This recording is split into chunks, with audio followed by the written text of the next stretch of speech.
Oh, yeah. Perfect. You have? I don't I'm about.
On your radio every Sunday, it's DJ Fisho. On your radio every Sunday, it's DJ Fisho.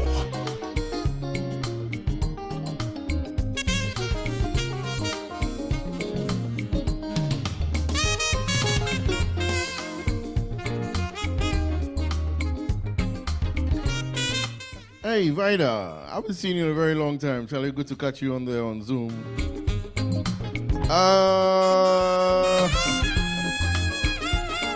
Good evening, good afternoon. My friends in Hong Kong have relocated back to Ghana, so I don't even. I see some Australia folks. So it's good morning in Sydney, Australia. Anyway, Charlie, welcome each and everyone to yet another episode of Music for Your Quality Feeds, man.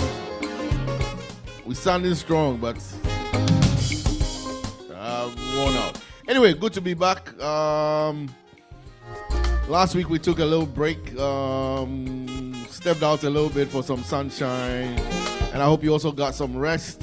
But we're back today, and I don't know where you are, but in this area it's pretty cold. It's not snowing yet. I guess it's supposed to snow, and I hope it won't be, 8, 10, 12 inches, because nope. None of that stuff anymore.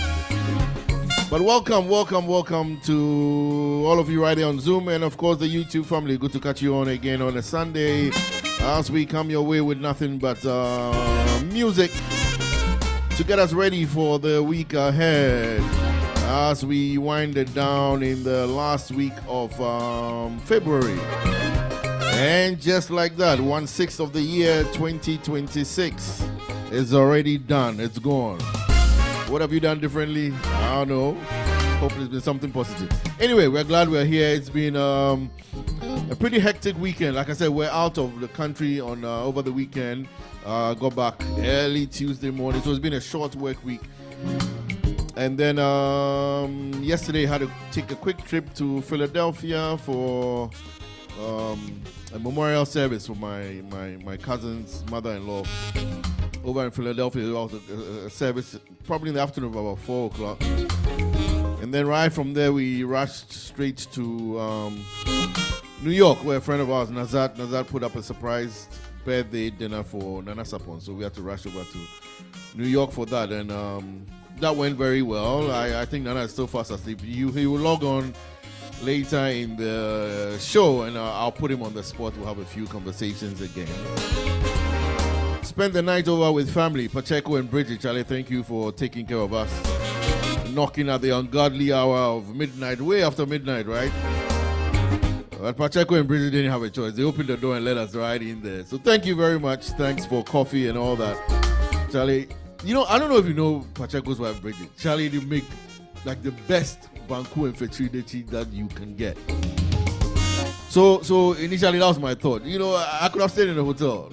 But I said, no, let's go stay with Pacheco so that I can have some good food from Bridget. But Charlie, we left early in the morning. I had to beat, all the snow and all that. And I thought if I ate too heavy, I would fall asleep on the road. So, Charlie, we left early, hit the road, past Delaware, spent some time with Ninette and Bengan also.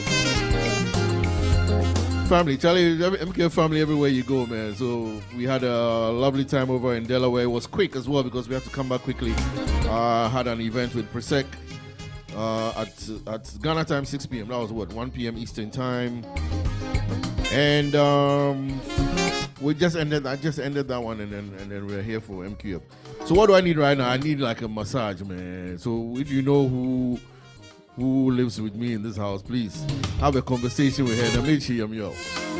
Anyway, Charlie, it's all good, man. It's been a week full of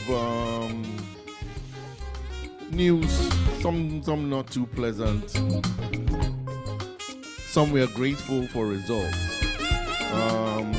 I think it was let me turn this off. It was probably during the week. I don't know, it was the end of last week because I think we're out on the road when we got, yes, it was actually last Friday.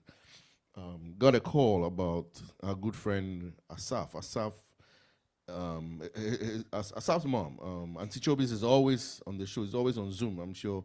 I don't know if she'll be on today, but she's always on the show. Asaf, Auntie Chobis, the sister Manya over in Atlanta, always. On MQF. I remember the first time I took a break from MQF. It was even Manya who started that campaign. Said Charlie Fisho needs a break. And then we got the message about Asaf's wife, Samira, who was not feeling well. And so there was a GoFundMe that started on Friday. There was a lot of support everywhere. Then a couple of days later, we found out that, Samira had passed away. And that was, very, very, very, very painful. 45 years old, mother of 2. That was very, very sad. And I know the burial is next week in New Jersey. I know a lot of us will be there. I'll be out of the country, so I can't really be there next week. But I'm sure they would appreciate your support if you can be there. But I did. Have I done? I did a show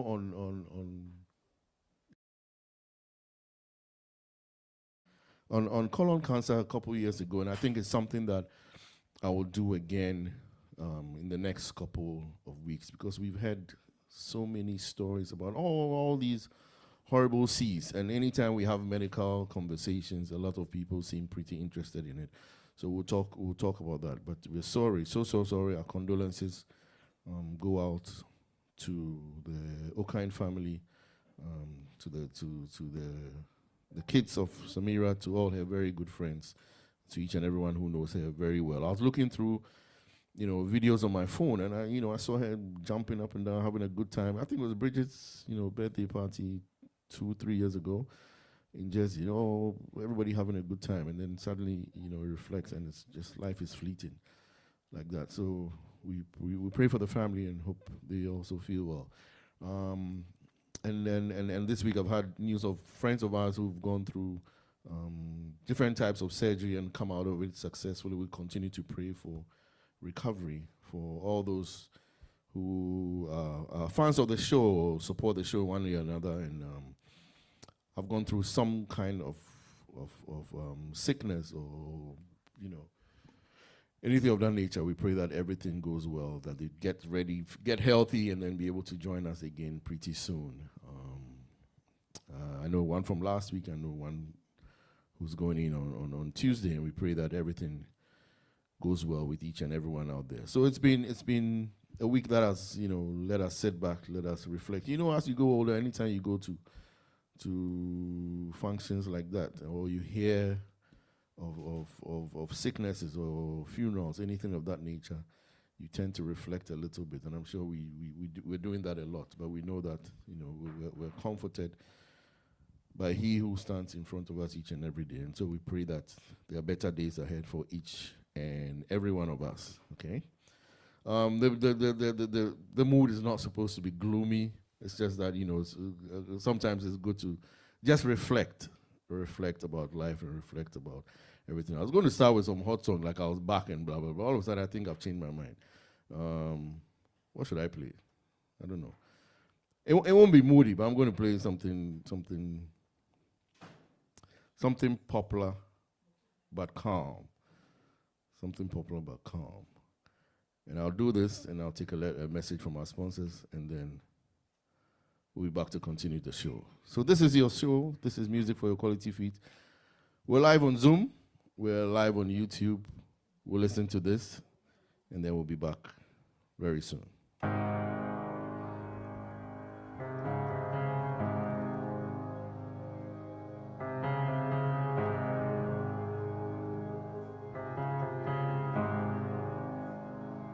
I love you, Lord, for your mercy never fails me. All my days I've been held in your hand. From the moment that I wake up until I lay my head, oh, I will sing of the goodness of God. 'Cause all my life you have been faithful, and all my life you have been so good. With every breath that I am able, oh, I will sing of the goodness of God. I love your voice. You have led me through the fire, and in darkest night, you are close like no other. I've known you as a father, I've known you as a friend, and I have lived in the goodness of God. Hey, 'cause all my life you have been faithful. Oh yes you have. And all my life you have been so good. With every breath that I am able, oh, I will sing of the goodness of God. Your goodness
To our friends over in the UK, Charlie Zaro. Zaro was also a good friend of the show, good friend of my brother-in-law, Gidi. Solid guy, man.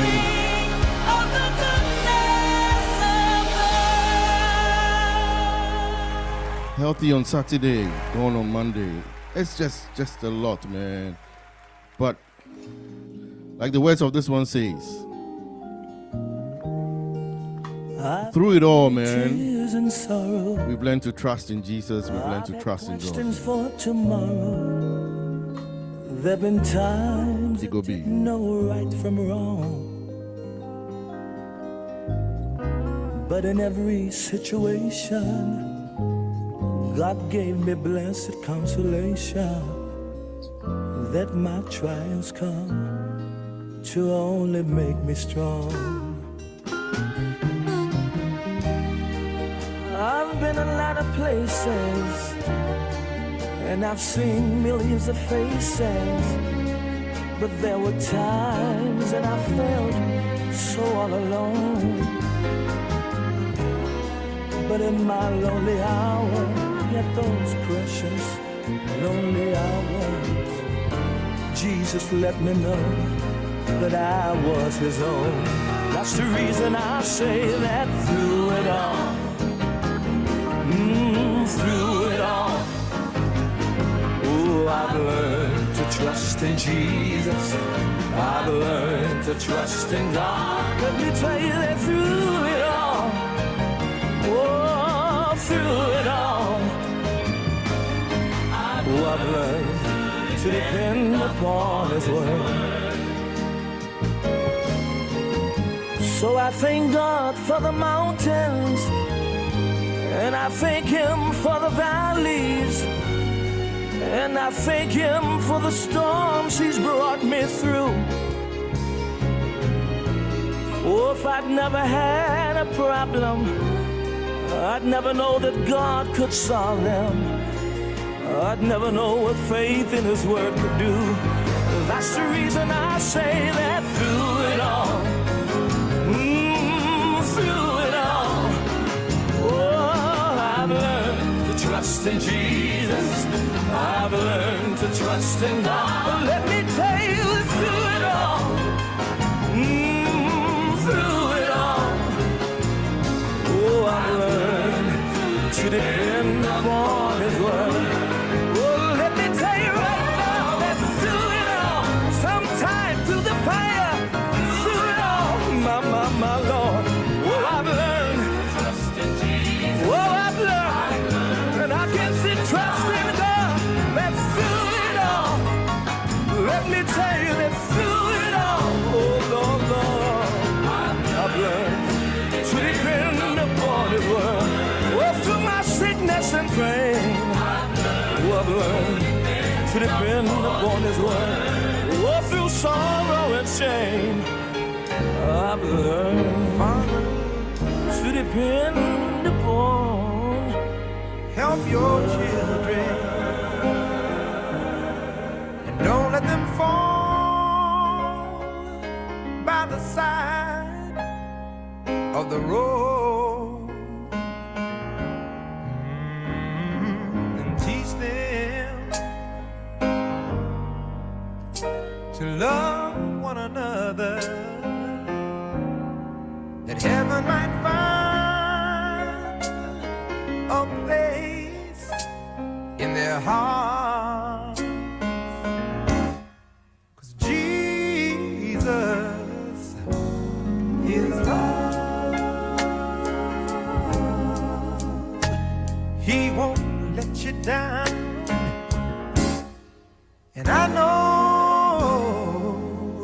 he's mine forever, in my heart. We've got to walk on through temptation, 'cause he's love, and his wisdom will be our helping hand. And I know the truth word will be our salvation. Lift up our hearts to be thankful and glad that Jesus is love. He won't let you down, and I know He's mine. Deep down in my soul, Jesus is love. Oh yes, He is. He won't let you. When I am down and oh my soul so weary, when troubles come and my heart burden be, then I am.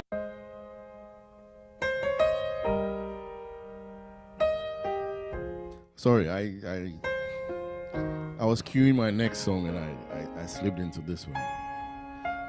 I guess my thoughts were all over the place. About those we've lost this week, Samira and Zaro. Father, And for all those who are going through a tough time this week, you are heavily on my mind. So forgive me for that one. Let's go. don't let them fall by the side of the road, and teach them to love one another, that heaven might find a place in their hearts. 'Cause Jesus is love. He won't let you down, and I know He's mine forever. In my heart, we've got to walk on through temptation, 'cause He's love and His wisdom will be our helping hand. And I know the truth, and His word will be our salvation. Lift up our hearts to be thankful and glad that Jesus is love. He won't let you down, and I know He's mine. Deep down in my soul, Jesus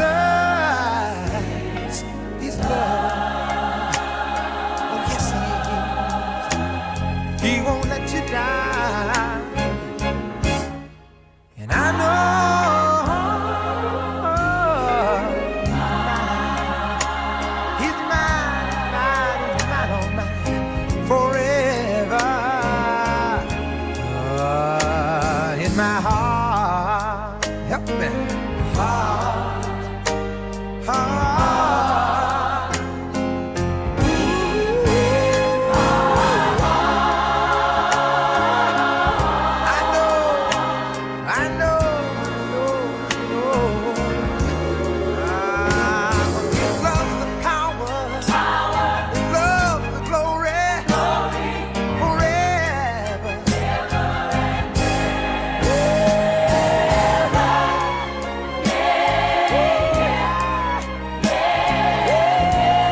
remember going to London in, I think it was 2022. First event done live after MQF started.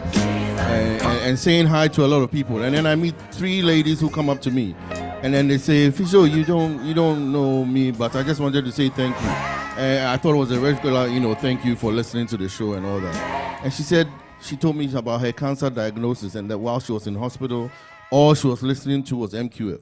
And I shut up. I kept quiet because when I'm standing here and playing music, that's the last target audience I thought I was reaching out to. In the last 3 minutes, the text messages I've received to all those in hospital listening to us, Shirley.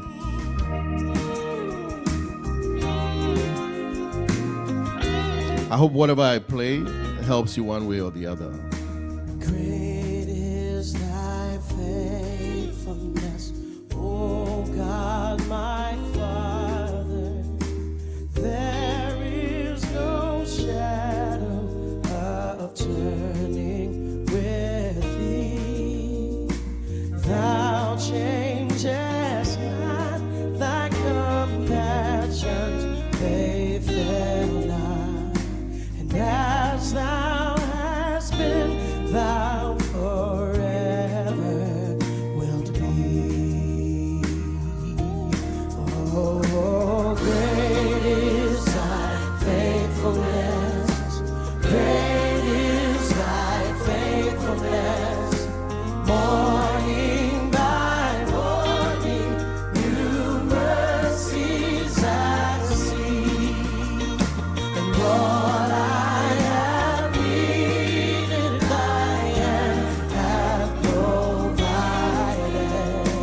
Great is thy faithfulness, Lord, unto me.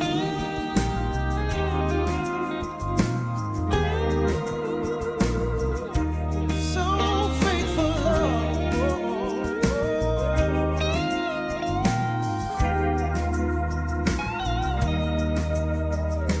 Summer and winter, springtime and harvest, sun, moon, and stars in that courses above.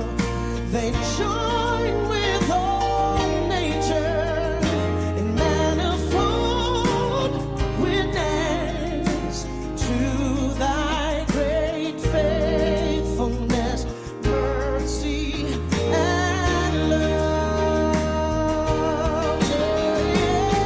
Great is thy faithfulness, oh, great is thy faithfulness.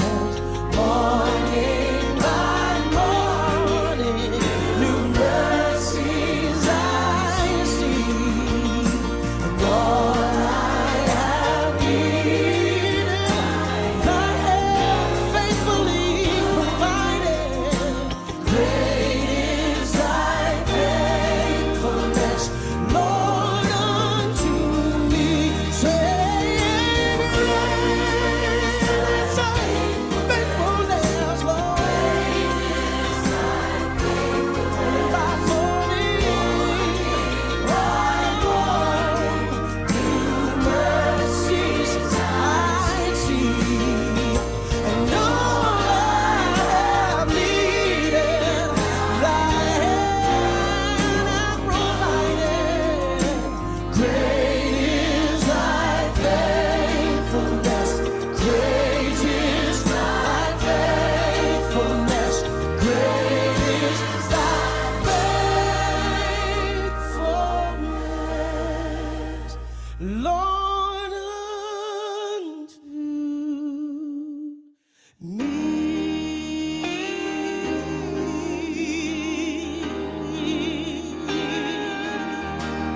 Great is thy faithfulness, your mercy endures forever and ever, Lord. Oh, Lord, you are faithful, faithful to me.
You are my hiding place.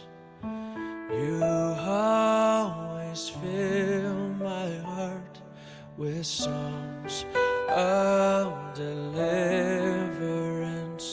Whenever I am afraid, I will trust in you. I will trust in you. Let the weak say I am strong in the strength of the Lord. You are my hiding place. You always fill my heart with songs of deliverance. Whenever I am afraid, I will trust in you. I will trust in you. Let the weak say I am strong in the strength of the Lord. I will trust in you.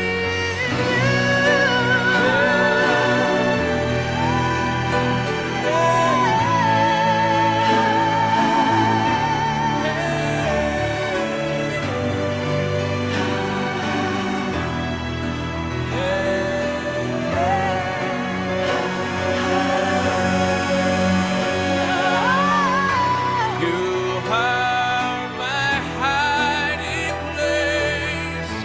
You always fill my heart with songs of deliverance.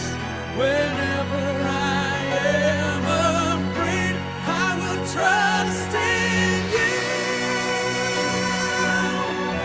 I will trust in you. Let the weak say I am strong in the strength of the Lord. I will trust in you. You are my I will trust in you. always fill Let the my weak say I heart am of strong deliverance. in the strength I will trust in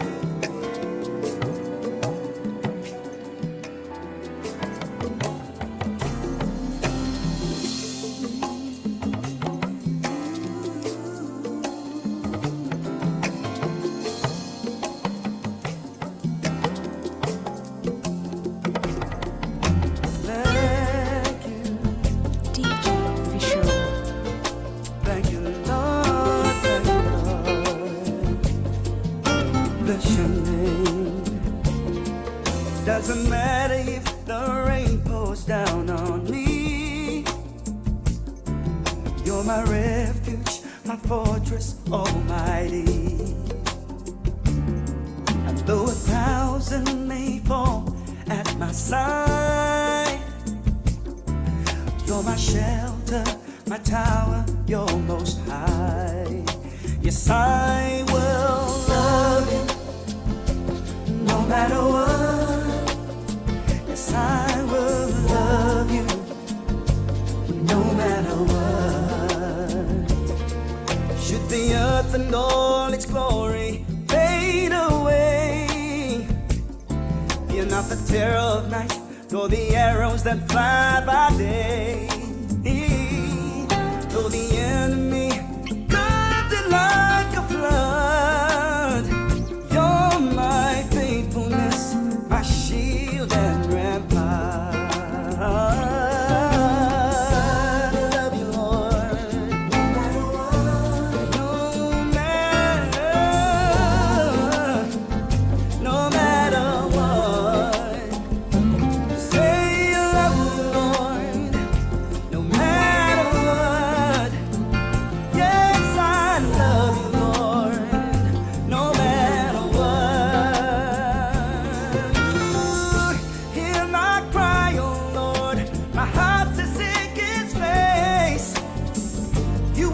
stronghold. Of whom shall I be afraid?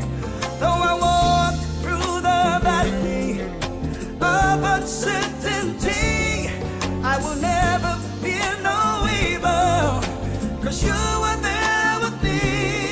Oh Lord,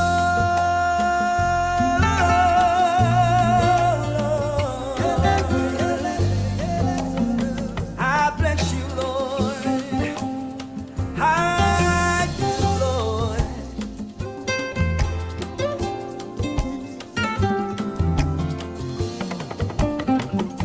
I love you, Lord. Sing, no matter what, I will love you, Lord, with all my heart, with all my mind. I will love you, Lord. Hear me say, praise your name. I will honor you. I will glorify, magnify your name. Your name, your holy name. Jehovah Jireh. It's about an every Sunday song. Listen, I don't need you to get tired now. I need those of you that want to help us stand up, and we're going to give God glory. We praise God. He has a name that's above every name. So the song just simply says this. It says, I call you holy. Your name is holy. You are so holy to me. Somebody say, I call you holy. Your name is holy. Holy you are, and holy you. Come on, I want you to raise your voice all throughout this room. Let the world hear you here from the right church. Say, I call you holy. Say, I call you holy. Your name is holy. Your name is holy. You are so holy. You are so holy to me. Yes, I call you. I call you holy. Your name is holy. Your name is holy. Holy you are. Holy you are.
DJ Fisho. Never would have made it.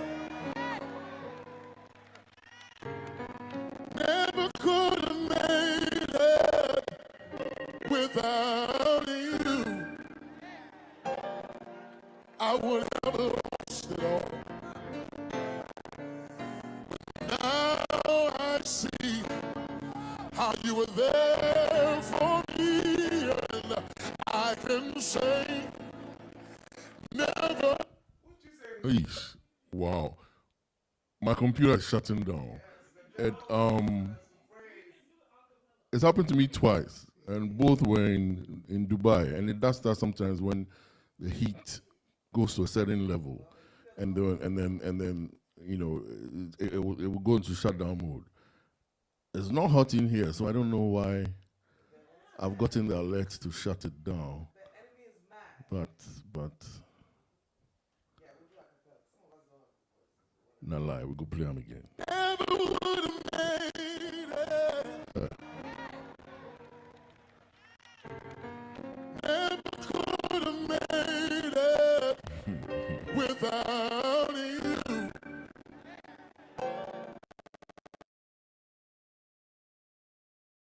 I would have lost it all. But now I see how you were there for me, and I can say never would have made it. Never could have made it without you. I would have lost it all. But now I see how you were there for me, and I can say I'm stronger, I'm wiser, I'm better, much better.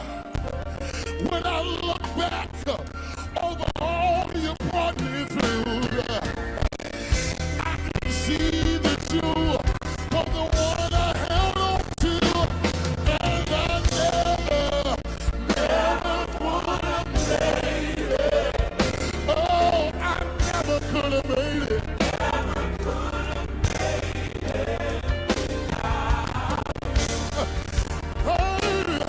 I would have lost it all. Oh, but now I see how you were there for me. I never, no, I never.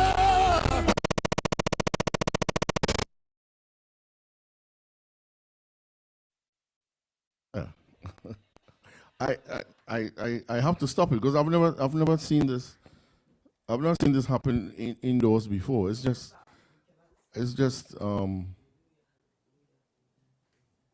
shut down. It's giving me a warning. Let me see what I can do on this one. Exit on this, but okay.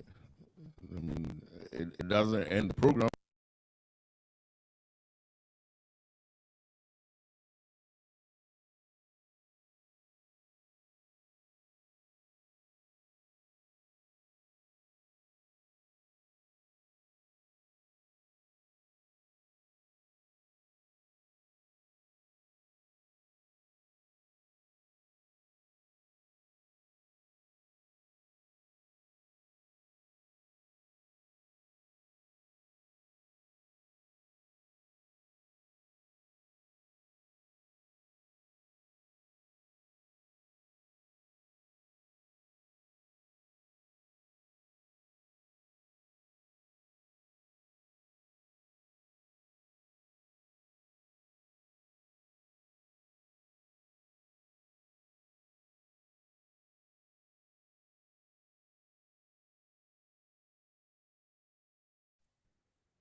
Hello, Fisho, are you talking?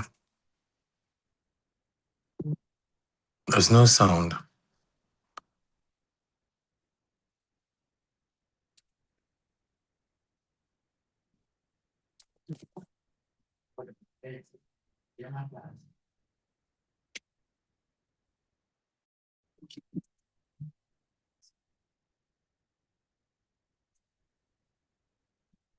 There's no sound.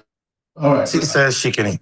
Okay, Fisho, we can hear you now. You can hear me now? That's without Yes. Yes. All right. There was something going wrong with the music part of my machine. It just kind of it gave me an alert and it shut down. So I've just shut it down for a little bit to see what's going on. Yeah, you probably need to put it down. Yeah. Before the show started, I was talking about, my week, out of the country last weekend, and then being in Philadelphia yesterday, and then coming over to you to surprise you at the party last night, and leaving you in New York. Who knows when you will get back? We're talking about, it was a nice, I didn't go into details, but it was a nice party put to. Well, Nana celebrates his birthday all year long, right? But it's February. But one thing he does every year is he dedicates one weekend to his very good friends, Nazat and Kenny, and they have a lovely dinner in New York every year, right? Yeah, do you do it 3 times a year? So we call ourselves the Organics, right? And it's just how do I put it? We just throw it in people's face that we were not born in Ghana, right? The 4 of us, it's 4 of us. So we're like Organics. So that's the name. Actually, somebody gave us the name. It was Efo and Sunday gave us that name. So what we used to do when it started, we used to rotate our dinner. So the 4 of us will have, because I'm always in New York, we'll plan it around when I'm coming to New York. So Nazat was born in January. So in January, I'll plan a trip around Nazat's birthday and we'll go out to dinner. And the concept is that if it's your birthday, you don't pay, and then the rest of them pay. So we did Nazat, and then mine is February, and then Mommy is March, and then Kenny is June. And then Nazat's husband is around November. So then after the 3rd one, everybody was like, hey, when you guys are going to dinner, you don't invite us, right? So then we started doing Organics and Co. Right? So there's the and Co people. So at every birthday, maybe 2 of Nazat's friends or 3 of Nazat's friends would join. And then my birthday, maybe 1 or 2 would join. So that's kind of like how it all started. So this January, I couldn't come to Nazat because I was on travel. And they said, well, because this is my 50th birthday, I'm excused because I'll be running around the world. So this was already in the works. We would have had it at some point because I get to pick the dates that I'll be in New York, and then they do it around it. So I don't know what happened behind the scenes, how you all got involved, but for me, it was supposed to be a dinner of maybe 6 or 8, maybe. And then that's what you were expecting. Yes, that's what I was expecting. And then I get here on Friday, and the surprises started from Friday all the way through last night. So yeah, that's the So last night was that. I mean, I think Nazat had placed the call back in. I was in Ghana when I got the message, so that was December or early January.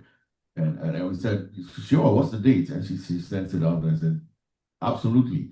And then my cousin lost his mother-in-law, and I said, what's the date for the funeral? And it was the same Saturday, but luckily his was earlier in the day, so we said, okay, we can do that, and we came over. So we're Enco. Yeah, you're Enco.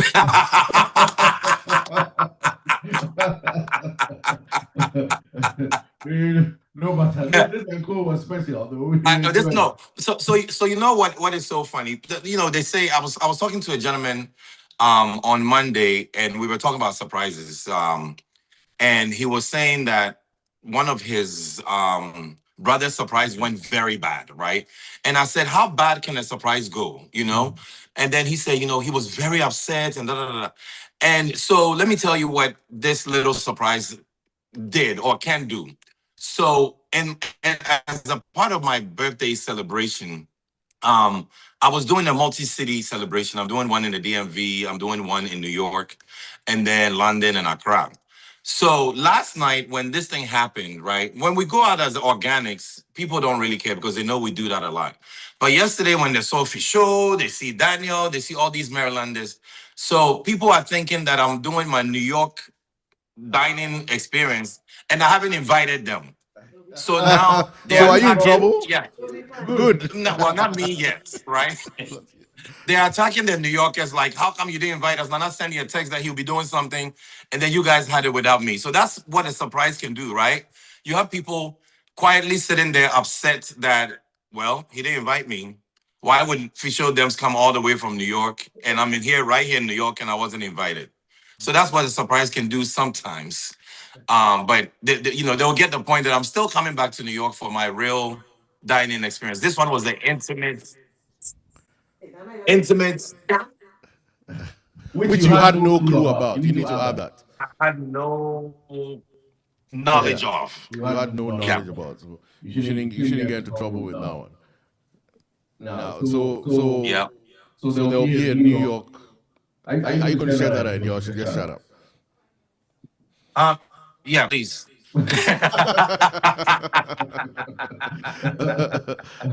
All right, cool.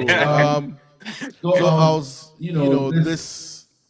I talk about, this. So I think you have another equipment out there, so I can hear an echo. You have two equipments. Okay. Okay, good. It means this should be. Yeah, now it's better. I was talking about this. I was going to play Return of the Mac, We're Back, blah, blah, blah.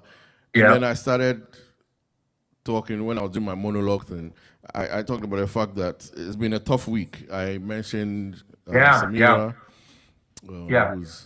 And then I even left out Samantha Minta, who was buried yesterday. Yes, yesterday. Yeah. So I talked about Samira, talked about Zaro, who we lost in the UK. Yeah.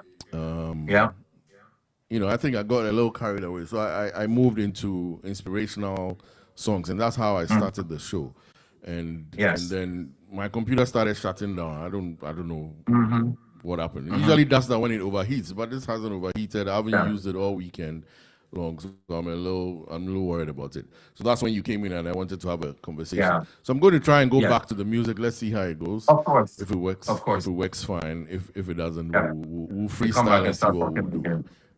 So when are you getting back home? So I was supposed to get back. I had a 6 a.m. flight, and then I changed it to 9:35, and they canceled all flights tomorrow. So I don't leave until after hours on Tuesday. Oh my goodness! Working from home Monday, Tuesday. I didn't want to change it. I'm probably gonna call out one of the days. And when it snows, if it snows in DC, the government is shut down. So we have some sort of flexibility there. So we'll see what happens. But I was trying to change it to early Tuesday, and I've said no. The way they're talking about the snow, early Tuesday might be too chaotic. It's just started here, and I'm hoping it won't be sticking and all that stuff because we don't want that. I have a busy week, and I can't miss my flight on Wednesday. Oh yeah, I know. Hey, but the flights leaving out are usually good, right?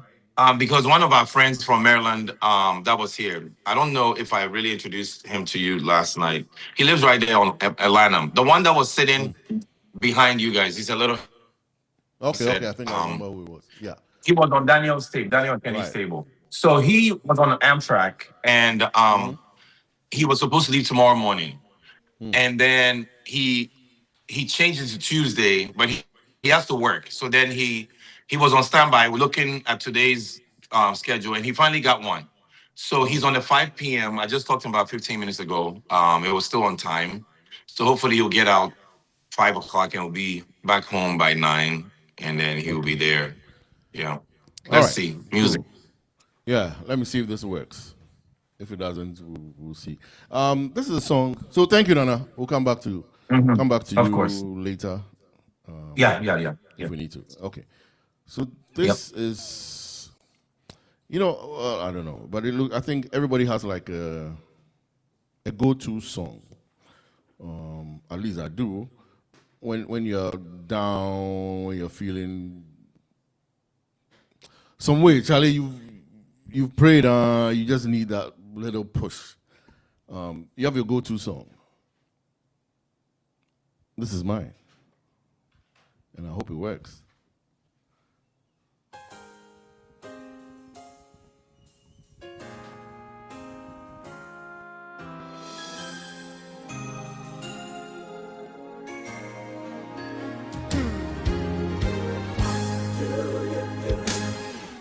When you've done all you can.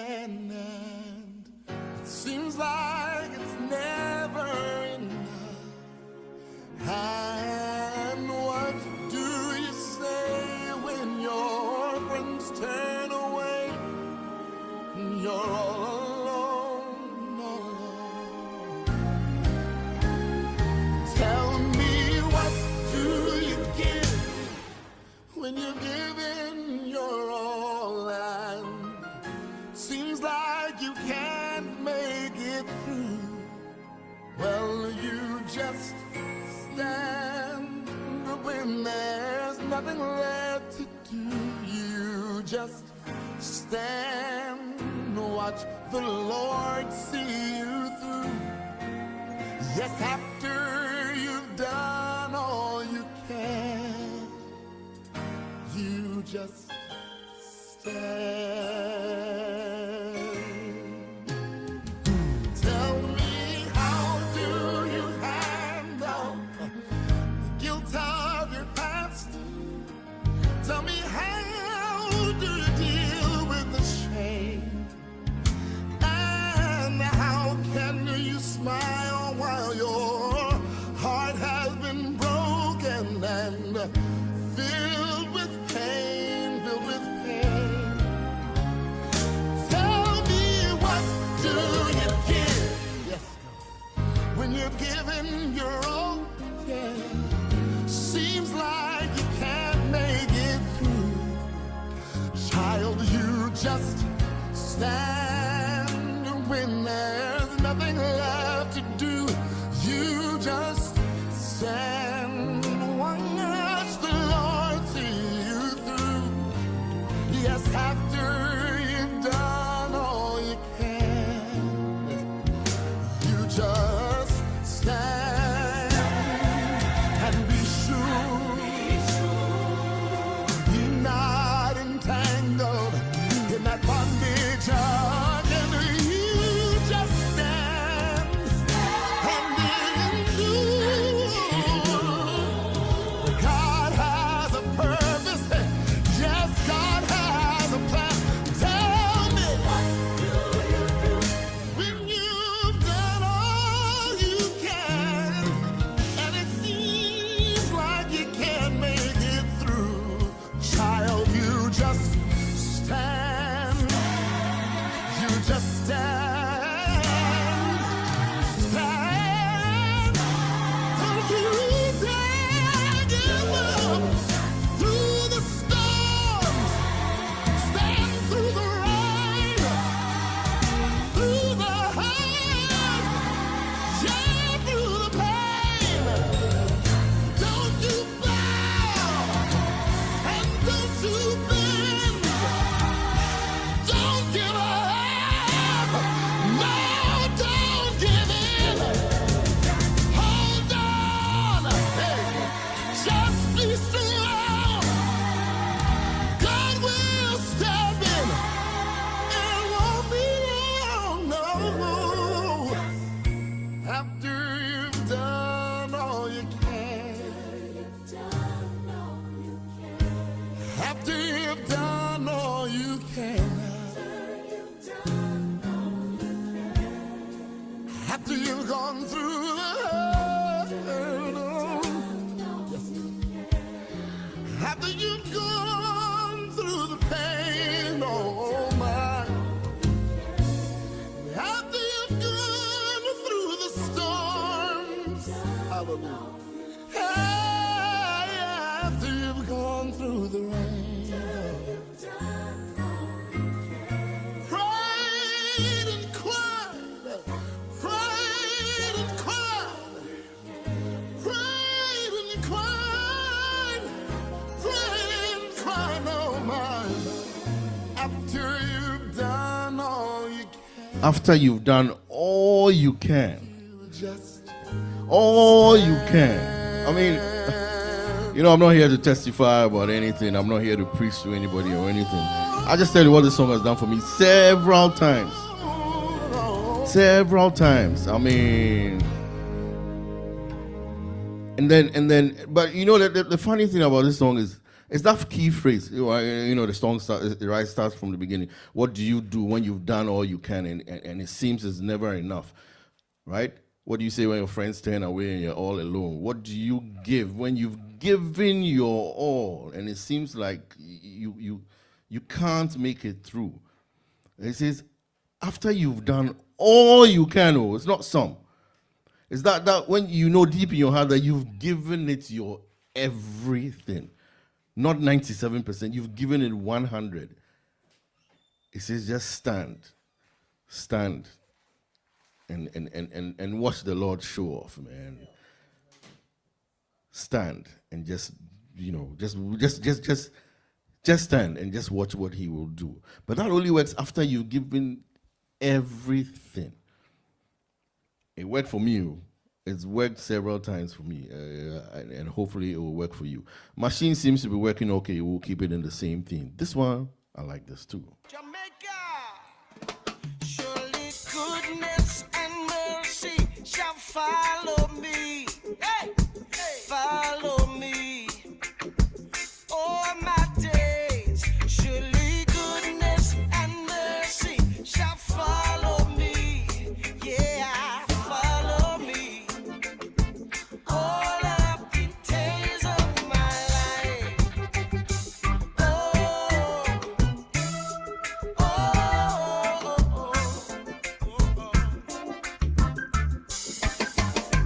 Used to believe that I could never ever please you. I spent a long time running scared. Couldn't receive that you would never ever leave me. Didn't know that you would call me friend. Oh, but now your grace for me is ever chasing me. The possibility of ever letting go. And you're not mad at me. No, you're not mad at me. You're madly in love with me. You love me madly, madly, madly. Surely goodness and mercy shall follow me. Follow me all my days. Surely goodness and mercy shall follow me. Yeah, follow me all of the days of my life. Yeah. Oh, oh, oh, oh, yeah. With all of my mind, I sing your praises so freely. I lift my hands and I lift them high. Open my heart to say that you are so lovely.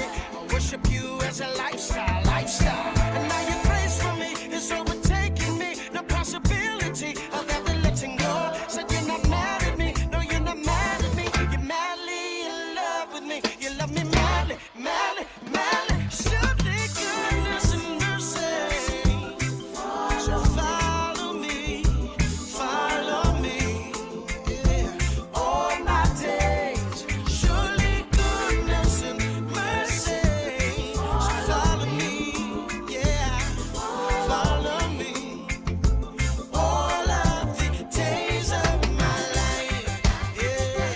Oh, Feel me like, what I say? Watch I know, sit I know.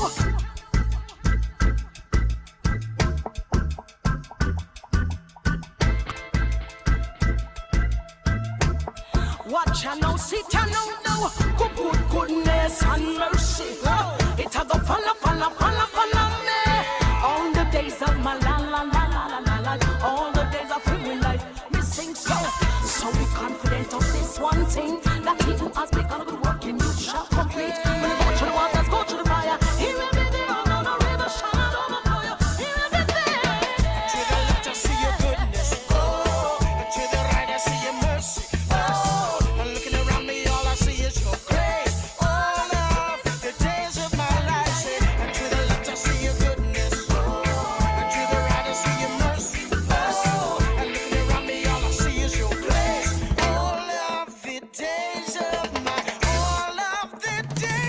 my life, surely goodness and mercy shall follow me, follow me all my days. Surely goodness and mercy shall follow me, yeah, follow me all of the days of my life. To the left I see your goodness, oh, and to the right I see your mercy, oh, and looking around me all I see is your grace, all of the days of my life. And to the left I see your goodness, oh, and to the right I see your mercy, oh, and looking around me all I see is your grace, and looking around me all I see is your grace.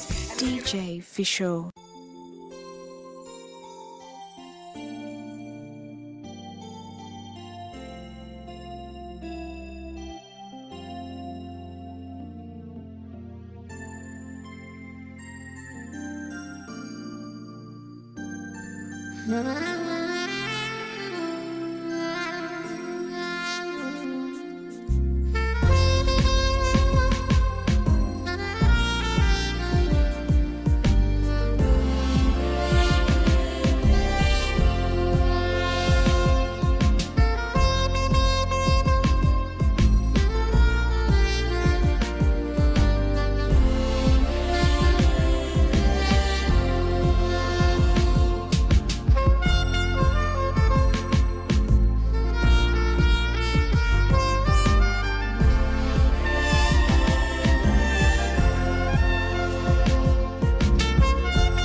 Can you feel it on your end as I do on this end? It's cracking.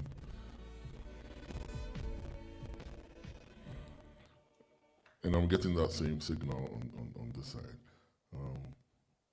The same thing will be to shut it down, but I don't feel like. Now you sound like a zombie. I don't feel like shutting it. I want to have a conversation. Who's talking? Nana is talking? Can you? No, I said the sound was like you sounded like an alien, but now I think it's better. It's cracking. It's the same alert on my computer telling me to shut it down. and like I said, it usually does that when it's overheated, but it's not the case at this time. So I'm wondering what on God's green earth is going on. Small Sunday, I won't play praise and worship. Small praise and worship, I won't play today. Anyone? They said they won't let you praise. You're praising. Look, let me again. I'll go back to the same thing. I'll turn it off on that side. I suspect. And then I'll chat. You know what? I'm going to chat to anybody who will turn on their camera on Zoom. We'll talk about something. Yeah. Then I'll come back to this. The devil was a liar, somebody said. So I'll shut this one here. What did I do the last time?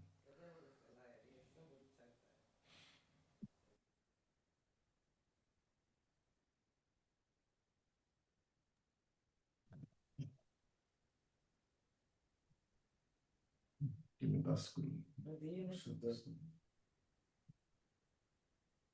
Oh, hey, I see Eunice. I'm coming over. Don't run away.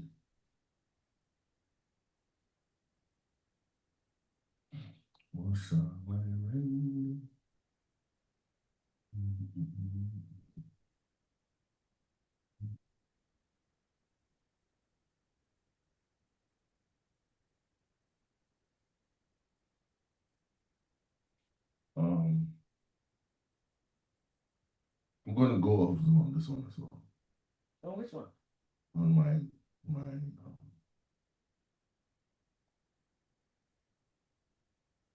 I'm just going to shut it down. Oh, so that kicks me off YouTube. Oh, I didn't tell them anything, right? Oh, that kicks me off YouTube. I just have a funny feeling maybe I'm using too much power on this one, so I'll shut it down. Maybe YouTube wanted to record. Oh, sorry. I messed up. You should go to Zoom.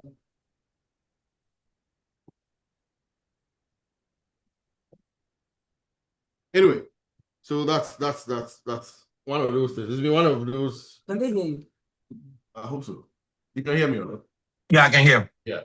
It's been one of those weeks where, everybody keeps questioning themselves. Everybody keeps questioning and wondering, Charlie, what's going on? Why did our parents go through this? Why are so many people leaving us so early? And the end of 2025 and early part of 2026 has been some way. I remember I saw Dilabi put on the MQF forum on Facebook, like, come on, 2026, you can't be doing the same thing that 2025 was doing. And I don't know. Because sometimes I also think that we look a little healthier than our folks were in the 60s. So what's going on? It's good. Well, Utah is good afternoon, right? Oh, she has some mute. Yeah.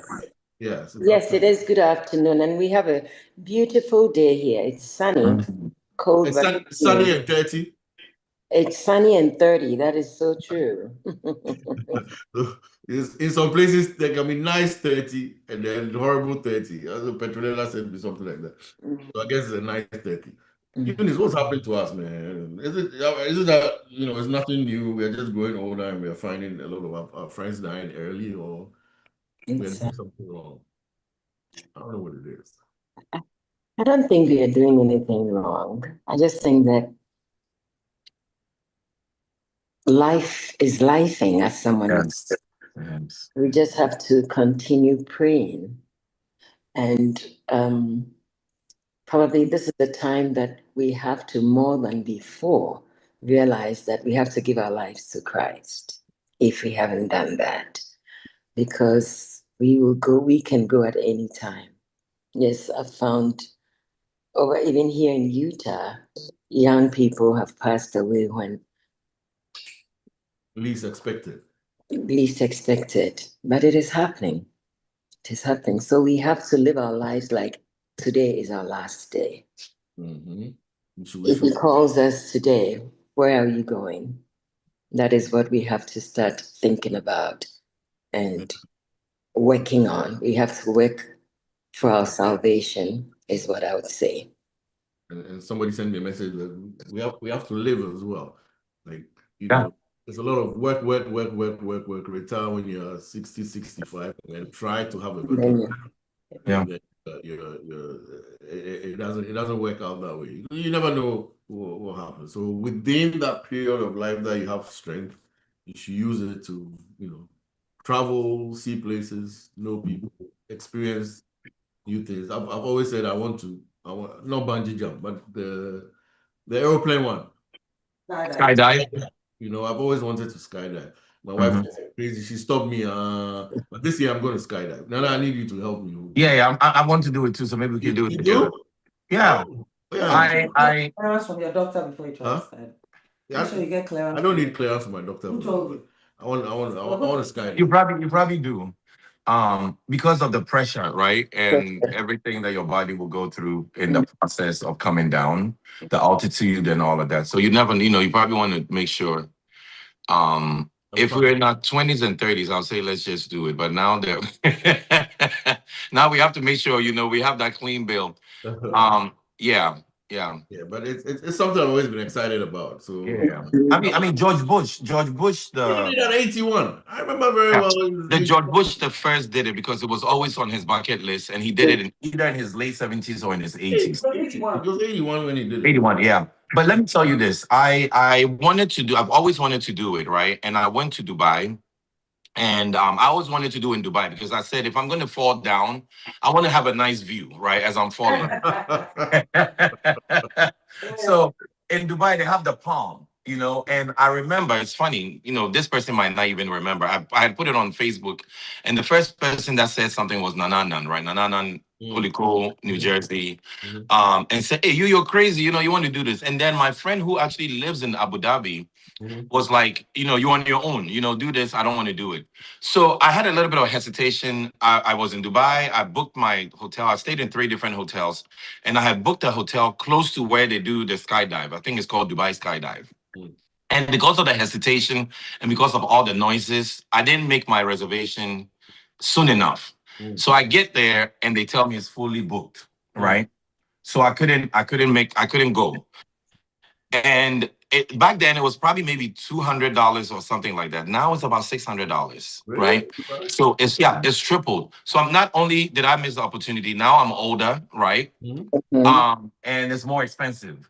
So in the same conversation that we're having about, life being too short, how people are dying left and right, my take on it is that I think we're living longer, right? We're definitely living longer than we used to. But I think that we are at that age, right, where our friends are at the point where maybe our grandparents were dying. Because my grandfather died in his 50s. But my grandmother is still alive in her 90s. So we're seeing that same cycle of some people dying earlier than others, right? But then the ones that are living have different options to make you live longer, right? So back in the day when maybe you had cancer, you just, God forbid, you're gone. Right. Now you have cancer survivors. They're 15-year survivors, 20-year survivors, things that are unheard of. My aunt had cancer. We found out in 8 weeks she was dead. And there are people now living with the same cancer, right?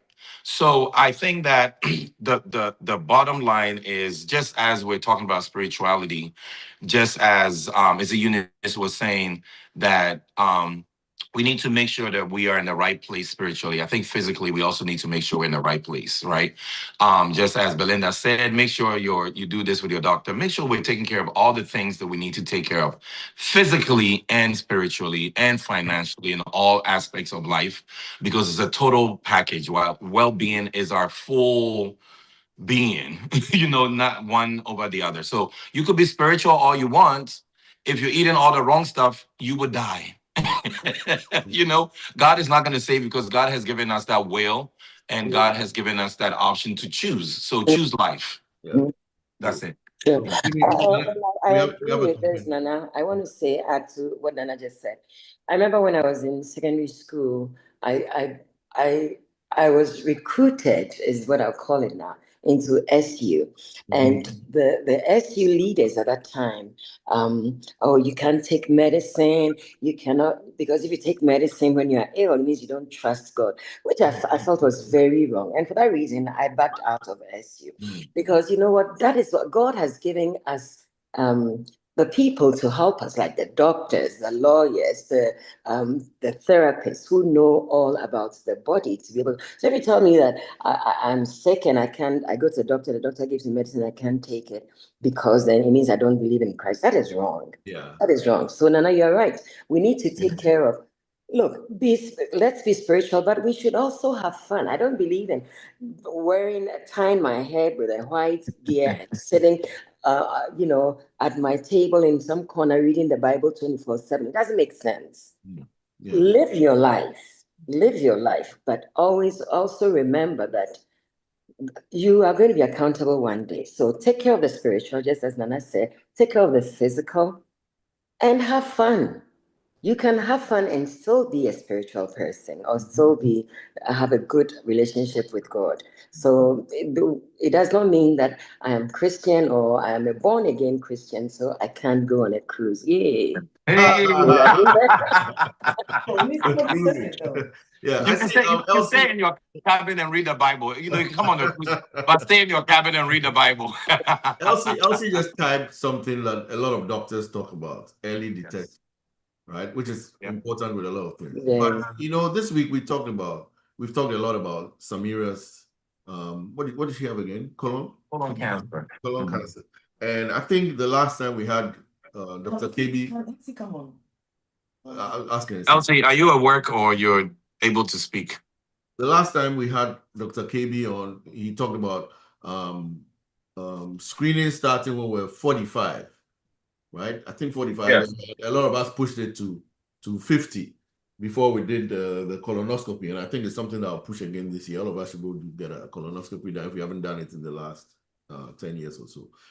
But then I also read somewhere that, the lady we're mentioning passed when she was 45. Now, how early could she have gone to do a colonoscopy to find out what was going in there? Is it something that doctors need to push that it needs to be started at an earlier age? Nana, I know you had mentioned family. Yeah, I have a family history. So the first time you did a colonoscopy? My aunt died at the age of 45, 46, I think thereabout, from colon cancer, and it has spread. So obviously, it probably happened in her body even before she turned 45. So another thing, having that family history is really important, and maybe taking your own life into control, because medicinally or doctors are saying, and insurance are in all of this, right? Because insurance doesn't want all 20-year-olds getting colonoscopy and sending the bill over. Right. But your case is a case-by-case basis, right? Yes. So for me, having the family history, Yes. I might not follow the standard because I'm not the standard, right? I'm a high risk. So then I need to take all of those precautions. And Elsie's gonna talk, but she did text me. It was so funny because it was on my mind that I'm in between doctors because I said I didn't like my doctor. And then all of a sudden it hit me that I need to do all of these exams. And then as I was thinking about getting a new doctor, and as I was thinking about maybe going back to my new doctor, Elsie texts me and says, you need to get your colonoscopy. And I was like, wow, we think God just opens the skies and his voice comes through. But that was the voice of God to me when Elsie texted me because it was so timely. Yeah. And next week, on Thursday, I have an appointment. I'm doing like all of those checks that I need to do. But so I think family history, knowing our history helps. Yeah. That's very important, knowing the family history. Otherwise, it's crazy. Elsie, anything you can add to whatever we talked about? Yeah, that's exactly right. It depends on what your family history is like. So depending on what your family background is, and you may have to start it sooner. and even more frequently. I mean, at the time I did it, it was like when you're 50, it's about when you start doing it. Nowadays, they're pushing it down because we're seeing younger patients with cancer coming in with metastasis spread all over. So now they're recommending 45. You know, by 45, you should have it done, and it's every 10 years if it is clean. If they don't see any polyps, they don't see anything abnormal, then every 10 years. If not, they will let you know when you're supposed to come back, if you have to come back sooner. Yeah. Yeah. So I did my, when did I do my 2020? Well, 2020 I couldn't because it was COVID. You did in 23. I did in 23. Okay. Yeah. And it was, like the doctor said, the cleanest colon the world has ever seen. Yeah. What? Because I know I sometimes want to see people your doctor. sometimes people want to take the easy way and do the Cologuard. Me, I Right. prefer if you're doing it the first time, just do the real thing. Let them look inside. Yeah. Cologuard is everywhere.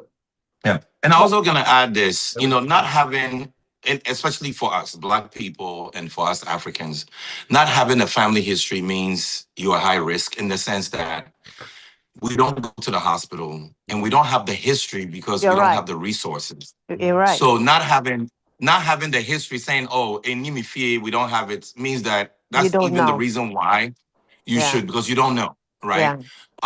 Because I remember when my aunt passed, we looked back and we realized that one of her cousins had died from similar symptoms, right? And my mom was questioning, did he die from this also, right? We don't know. No, we Yeah. don't. Right? I mean, we We don't don't know. any question, right? So Don't really so know. the fact that you don't know or the fact that you think it's not there doesn't mean it's not there, right? Yeah. So that's even the reason more so why you should treat yourself as if you're high risk until you know. So 45, insurance companies will pay at 45. Yeah. Okay. Mhm. Yeah. So that's, we should have an intentional push. Yeah. That all of us, all the guys, Yeah. get it done. But everybody who is making 50 at a minimum, all the celebrations, you need to get it done. To include that. Yep. Yes. Yeah. Invited to my 50th. Part of your invitation. You should That's show, it. Mhm. Your clean bill. Yeah. That's show it. your- That's it. Get it done. In Ghana, yeah, I think I've seen a few. Yeah, it's just a few days of discomfort and you're done.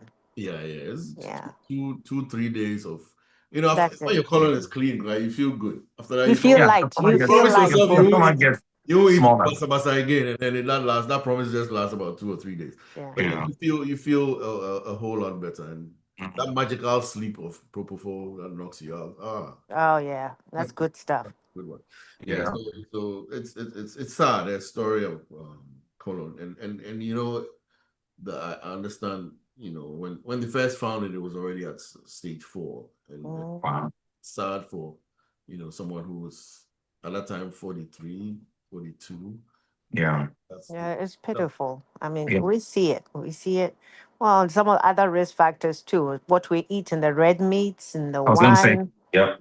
Yeah, and the Did you say, smoking. Elsie, did you say the wine? Yeah, yeah, yeah. Or alcohol in general. Mhm. If we're overdoing it. Excessive, yep. Yeah, if we're overdoing Yeah. it. Yeah. Yeah, because I think colon, it's your gut health, right? It's Yeah. what we put in us is Yeah. what is causing all of these things. So Mhm. what we eat, how your bowel movement, Yeah. what you're drinking, your fiber intake, Fiber. all of that cleans your colon, naturally. So if you have all these things just sitting there deposited in your colon, then that's when it turns into something else. So there's a preventative part of it, which sometimes because of medical advancement, we don't talk about prevention. But there's also that intentionality about, hey, you know what, I'm going to eat more greens, right? Yeah. Greens not necessarily being salads, right? There are other things that can clean you out. So we all have to be conscious about it. And we have to share our story. I think that in our culture, Yeah. we tend not to share our stories, but you realize that the moment you start sharing, there's so many similar stories to yours, right? And then you realize, oh wow, I'm not the only one with this condition. And when this person had it, they did XYZ, and that's how they overcame it. So having that community where we lean on each other and we share our experiences helps a lot. Yeah. Yeah. Because one thing that Asaf said after his wife died is that everybody get a colonoscopy. I mean, you can only imagine how powerful that message is. Yeah. Because there are people that probably never thought about it, right? Again, we don't have family history, so we're not going to do it. But here we are, a 40-something-year-old, dying at stage 4, you know? Yeah. So, Yeah. yeah. And it's recommended till age 75. Oh, really? Yeah, till age 75, yeah. One of my doctor friends just texted me that anybody who has blood in the stool or any Yes. change in bowel habits should report it to the doctor and Yes. have a colonoscopy no matter the age. Yes. Yeah. No matter the age. So So- that's one of the signs that really Well, because sometimes people brush it off and call it hemorrhoids, Yes. Aha, yeah. Yep. So that's how I got my first colonoscopy. So I was sick, but I wasn't that sick. And I used the bathroom and my stool was black, right? Oh, And yeah. it was so black. And I don't know about anybody, but I always turn around and look at my stool every time, You have to. I look at how big it is, how thick it is. I look at everything, right? You're grading yourself. I'm sorry? You're grading yourself. Just cooking. Right? He's going through details. We are listening. Yeah. So I look at it. So I looked at it and it was black, right? And it was weirdly black. I'd never seen anything like that. So the first thing I did was Google black stool, and it said bleeding in the stomach. I said, oh my God, I'm about to die. I'm bleeding in my stomach, right? So I immediately checked myself into the hospital. And I think from that fear, whatever condition I was going through, I got sicker, right? Immediately, the fear, I got worse than what I was when I got to the hospital. So they checked me in, took me through all the stuff, emergency. And then the lady came and I told her the nurse, and I told her that I found blood in my stool. So then she did the test, the smear test. And the moment as she was getting ready to do the test, it occurred to me that my aunt died from colon cancer. So I told her that I have the history. So she did the smear test, and then I don't know if they put it on like a litmus test. I don't know if they put it on paper or whatever. But she put it on, and then she said, "Uh-oh," right? And then my heart just sunk. He said, "Uh-oh, this is not good," right? So I had to do an emergency colonoscopy. I did a colonoscopy and endoscopy. So they went here and they went through your upper and lower. Yeah, upper and lower. So they went both ways. So mine was an emergency, but they found out that it was actually ulcer and it wasn't really bleeding. Yeah. So that's the reaction. So talking about finding blood in your stool, reacting when you see things that is not normal. Just like how when you're having diarrhea, you're like, what did I eat that is giving me these runs, right? You have to watch, you have to look, and you have to react. Because for me, it was an emergency. And I think when I was laying on that bed, I said, God, if this is it, then I guess this is it. I actually thought I was going to die, only because of what I saw my aunt go through.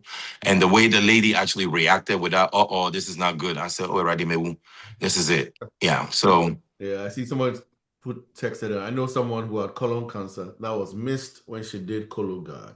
That's so it. Colonoscopy is definitely the way to go. Because the cancer, sometimes it will bleed, sometimes it will not bleed. The Cologuard is supposed to catch whether you have blood in there or not, So why is it recommended to some? I don't even know. If you're low risk, that's what they call it. If you're low risk or average risk. But remember what Nana said. Back home, nobody's checking anything, so you don't even know what your risk factor is. Your first one should be a real colonoscopy. Go and look. Let them look inside. Yeah. And then all the stuff we drink.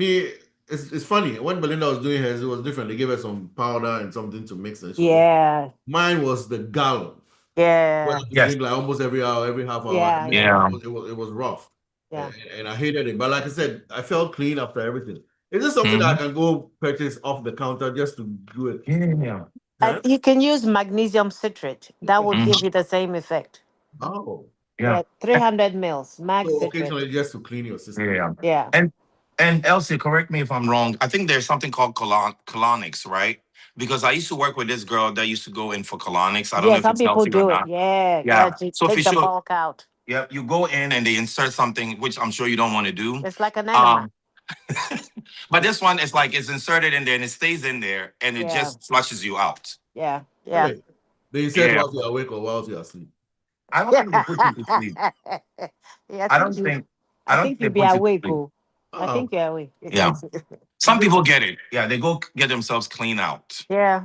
You every lose 3 weight. months or You every. lose some weight that Yeah. way. Well, I mean, technology, there's so many things have evolved over the last millions of years. Still, colonoscopy, you have to be awake and put things in your butt. Yes, indeed. Because Well, that's the safest they way. can't go from the top. It's too far. Yeah, it's the safest way. Too far. Oh, Charlie. Well, we just know that it is necessary, and you know, too many cases of colon cancer. And Yeah. that just made me a little bit trouble with those. Yeah. And I've always said I'll do another one on prostate. That Yes. has been around a lot, and I've spoken to KB about that a few times, but I haven't had a chance to find time to do that. But that's another one that I keep hearing a lot of. Yeah. And it's something that we need to have a conversation about. Yeah. So I haven't had mine yet, and I'm going to do the first one this year. And, you know, I always used to joke that when I do mine, I want it to be something that I can document for people to see. I don't know if documentary really means that graphic, but, you know, just sharing the story of, you know, going in, getting it done, getting the results, and for people to realize that it's probably not as bad as we make it seem.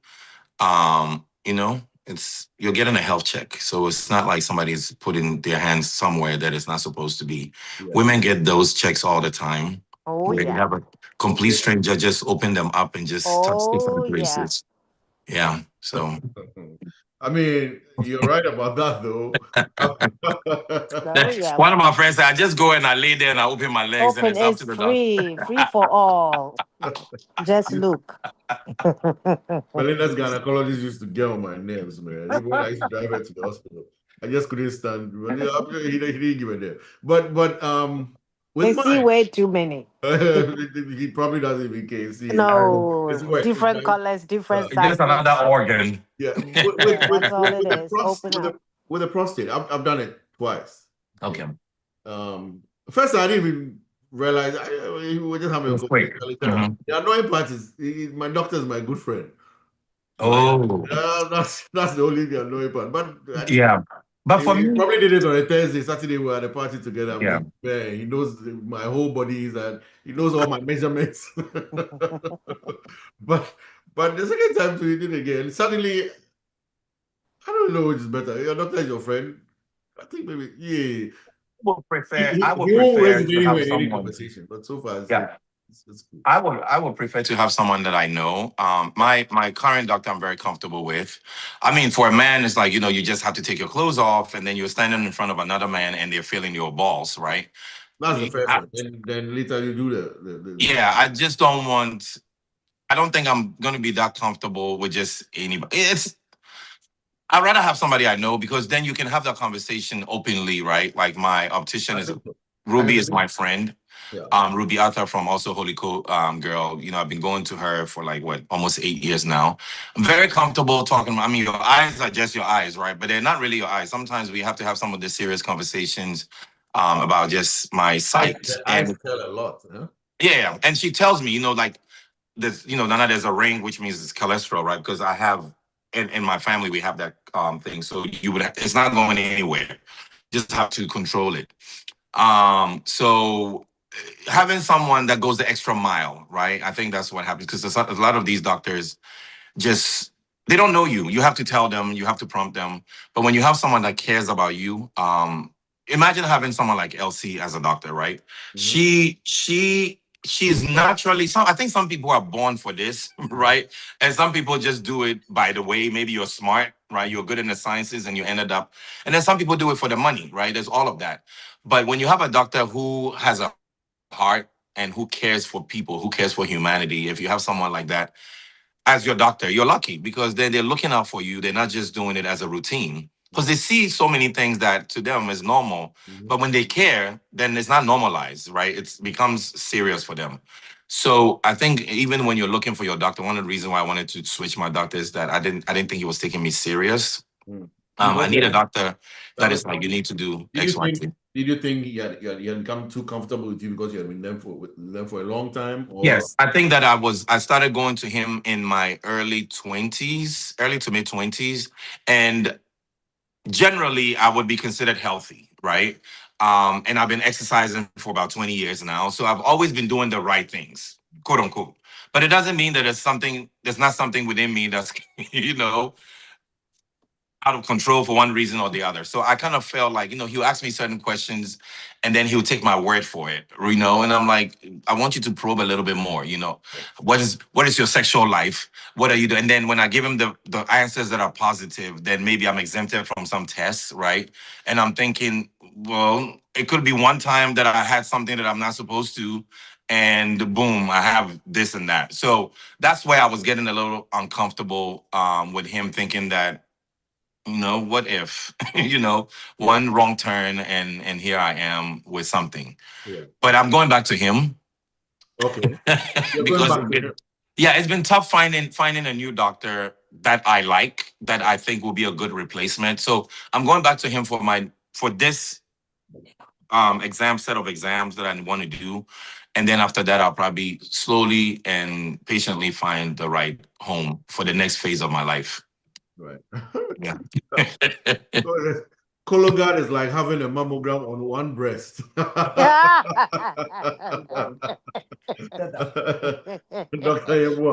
Doc, right? Doc, get on this on the Zoom, cry. Let's buy. Because he's telling me some good stuff. When we talk about prostate, he said, it's important that we do that. At started out at 40 for the prostate, and so like I said, I've done it twice, and I don't know whether it was 40 and 50 or 40 and 45. I don't know. But they can get the blood work too, like with your annual stuff. They can get the PSA. Okay. The prostate screening antigen. I think that's what it is. Yeah. Yeah, I think I've done it 2 times. I'll wait. Next one when I'm 55. Eunice, I agree. We should be serious about all preventative medicine. Let's have all the screenings, breast included. You see, with the breast, and it's not stereotypical. I think it's true that women do a lot of their screenings. They are a little more intentional about what guys are. And it shows. You look at when we have Breast Cancer Month, how everybody talks about it. You know, a lot more noise about it. But Charlie brothers, I know today, my friends who are 55, I am sure some have never done a colonoscopy before. Yes, it's sad when you see many, not even some, many. Very sure. Yeah. So I think we should be a little more intentional about it. We rather get excited about breast cancer, and the women should do this and free the tartars and do all this stuff. But what about us? What about us? We need to be a little more intentional. I think I should do 2 hardcore programs on guys. Yeah. And I think, Fisho, when we share, so I think one thing that we don't do a good job, and if you know me, I like to talk about the things that nobody wants to talk about, right? And it makes people uncomfortable, right? Once, like if I want to talk about penis, and people always want to talk about things from a sexual perspective, right? But then when you're talking about it from the anatomy, like, okay, like I'll call a friend and I say, my penis is hurting. It's like, wow, it's hurting. Who else am I supposed to tell? Oh, like my balls. So I'm asking you so that you will tell me, oh, me too. The other day my balls were hurt. Right. Girls hold their breasts, right? You'll say, mommy, touch you. They're so comfortable with that. And I think it's because of what they go through during puberty, right? Quote unquote. It makes them closer as a gender, right? Where, other women share, I'm bleeding, I'm this, I'm that, I'm that. We don't go through that, right? Men, we just, boom, we're there. So you see girls that time of the month, some of them have cramps, some of them, so they become a community because they help each other, they share. We don't have that, right? So we need to go out of our way. But then when you're around people who think it's a taboo to talk about your genitals and things that you're going through, then it's like we're internalizing it and we're dying, and we're not encouraging each other, because when it comes to health, it's like a no-go area for me. And all these folks look at how many people are going on dialysis now that has so many, opportunities to fix it before it got to that point. And it's because we men, we don't. And for sure, when you go to the gym, when I go to the gym nowadays, all the guys are lifting weights. Everybody wants to be like this, right? No cardio, zero cardio. And you go to the cardio rooms, and it's all females, right? And then we're hearing a lot of stories about, the guy who used to go to the gym every day and he just died. A lot of men are going to the gym and they're dying, right? Because they're not taking care of their heart. They're just taking care of their aesthetics, the body. I look buff, my chest is big, and all of that. and that's all we're worried about. Yeah. So I think when we share our stories, based on what you're looking to do, maybe have more people share their stories. I would. And we can learn. I would. And it's funny how I mentioned I think a couple of years ago, I was talking about CPAP machine and sleep study. And somebody called me like, wow, thanks for talking about it openly. I'm like, what? I don't have a problem talking about the fact that I use a CPAP machine. And I think I'd rather encourage a lot more people to do a sleep study. Yeah. So I remember one of my sleep studies was in Greenbelt, Maryland. So I get there, and one of the people who works there is from some either Cameroon or some African country. And he says, oh, it's good you're coming to do your test. I don't see a lot of African people coming here. So maybe we should, let people know about it. I don't have a problem at all. So I think I know I've personally talked to about 3 or 4 people about getting a sleep study and using a CPAP machine. Because Charlie, that one too can lead you down. Yes. Yes. A lot of people don't. I've never done a sleep study. You just know that you snore at night when you're working. But Charlie, there are different levels of snoring. The one that changes gears all the way to 7th gear. And that's it's just what people are hearing. But what's happening to you in there? Your heart is fighting a battle that you have no clue about. Yeah. Charlie, we should be a little more intentional. We should make some for guys.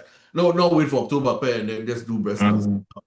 Right? We're hurting ourselves. If we have an audience out there that we shouldn't take for granted. We shouldn't think that everybody who comes on MQF takes care of themselves. They do this, they do that. No, I think we should do a little bit more intentional health conversations about a lot of topics. Yeah. We are not in Ghana, so we won't talk about malaria and stuff. But there are plenty of things that we can Yeah. Those ones are key. Colon, prostate, sleep. Yeah. High blood pressure. Diabetes and high blood pressure. Diabetes. I've never done a show on it before. I need to do that. Yeah, and taking your medication. Some people are on medication, they don't take their medication, right? Yeah. And we talk about ED, people that are concerned that when they take their high blood pressure, their stuff is not going to work. Their penis. But you can take that. So there are a lot of people. And it's a good point. The first time I got on blood pressure medication, I didn't even know I had blood pressure. My head, I kept on complaining about getting a headache, and I was coming home from work, right? Belinda got upset, called Paco and took to the hospital. Was I 14? How old was I? 34 or so. 30 something. Okay, so I go there, and that's the first time I realized my pressure was, wasn't. Yeah. So they gave me something. I don't remember what it was. Headache goes down. I'm okay, but I didn't even think about it. I didn't even know that some of these things can affect your life in the bedroom. But after a couple, like 3-4 months, not 3-4 months. Hey Lord, 2, 3 or 4 weeks. I was like, hey, something happened. I just thought I was growing older, and I thought, hey, this thing happens. They start at 50, 60. And then I was speaking to my a good friend of mine, Kwame Yankee. And I'm telling him, the medication I'm taking. And I mentioned, he said, hey, to come here, his wife. Charlie, his wife, why? Hey, this thing, if it affects your erection. I'm like, really? Your erection, yeah. Yeah. So I'm like, so what do I do? Am I supposed to continue taking this, or you can tell a doctor they'll give you a different one? Another one, yep. And I switched it because that aspect of yeah. And I think that is because they don't test, we don't give ourselves up for tests, right? Because of the history that we have as Black people, how they've already used us as experiments just to kill us, right? Versus just to find the right meds. So there's some hesitation, and, NIH will come out, we need a black male from this age to this age to be on medication. I mean, to test drugs. So a lot of these drugs are not tested on us, right? So the side effects of the drugs are found actually in the real life, stage where you actually real time. You actually this person took it. Oh, maybe that's why. And then a lot of these doctors don't even have black patients. They don't know about us. So when that became the complaint, at least around the people that I know, oh, you know what, I'm not getting my morning erection, or my erections are not as hard as they used to be, then it creates a scare, right? Then I'm not taking it. I mean, think about COVID. Yeah, I heard that a lot. No, I'm not taking it. Yeah, think about COVID. How many people refuse to take the vaccine for one reason or the other, right? So it's there. The fear is there, and the statistics is there. There are people who actually, like you sharing your experience, there are people that actually went through that and didn't do what they needed. Instead of them consulting back with their doctors and saying, "Hey, this is what I'm going through." I've met a lot who will not take their BP medication. They don't take it. It leads to that. and I told him, Charlie, you fit change your move. Oh, I know if you tell him. If you know if you tell him, then what? So the option is you won't take it. They don't take your crap. But that's how you get your kidney disease and your stroke. So it's not worth it. I mean, so you've had the sex, but now you had a stroke. Yeah, What's the you're point? gonna let one organ just kill your whole body. Doesn't make any sense at all. Man, we are headstrong, Elsie. Do you see that patients come over and they're headstrong? You want to crack your head open. We just pick up by the time you see them, they are miserable. Just miserable. Yes. And you can see the regret. So you stop asking the questions. Why? You can see it. They're like, why didn't you get a colonoscopy? America here. How? I know. How?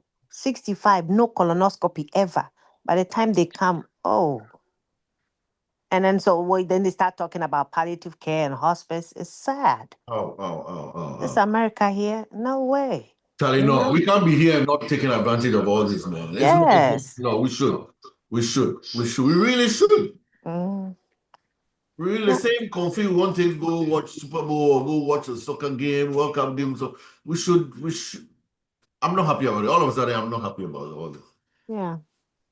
And it's not like we don't have insurance. You talk to, okay, there might be some who don't, but there are some who have, but it comes down to the same time. I don't have time. Time is the problem. We have to make time. We have to make time. Well, actually, like I'm not guilty. I'm guilty of some of the things I'm talking about. Yeah. We all are guilty. We have to have time. I mean, I'm not a gym guy. I have a Peloton, right? And I bought it, and I envision myself riding it every day. Charlie, I mean, I can count the number of times I ride it. I don't ride as often as I should, and I know it's good exercise. Right? I'm not a treadmill guy. I'm not going to run on a treadmill. I'll walk outside, But I think riding is good, and I should do a little bit more than it's time. I think that we need to be intentional about. Yeah. It's time and finding that when it comes to fitness, I think it's time and finding two, finding a routine that works for you, and three, finding an accountability partner, right? Who is going to push you on those mornings that you don't want to wake up and work out? Who's going to push you on those evenings that you're going to be lazy enough? I don't know. Me and Jim there. So in grad school, there was classes, there was some funny classes you could take, PE. And it was some gym class. It's not graded. It's part of nobody else. Requirements. My gym time was 5:45 or something. Charlie, once the guy told me, if you're not careful, you'll be the first person who will fail this class. It was only twice a week. Yeah. Oh my God. But you're right. I needed to motivate somebody to go with. Yeah. You need motivation, and you need a routine that works for you, right? Yeah. Because the Peloton that you're saying, there's so many things on Peloton, right? I mean, COVID, that's how everybody was working out. That's why they made so much money, and now they're almost out of business. And there are different classes on there, but you almost feel like you're in a gym class, because it almost feel like, I think some of them even have a live instructor. And then you see other people in the class, so you're motivated, right? So you maybe say Brookman has Peloton, right? So maybe Brookman is your partner that you, just like how these kids are playing games around the world, across the world, and connecting with each other. So just finding the one that works for you. And then the little things like Belinda, as an example, Belinda makes sure she gets her 10,000 plus steps in. Oh, And if it means going back and forth from the refrigerator, sometimes we're talking on the phone and she's marking time. She's just going like this. Nana, I have to get my 10,000. Can't anybody support me in all that? It's so irritating. You're talking to it's walking up And then he shows at the other end, you know, having his in Chefua because he's fancy.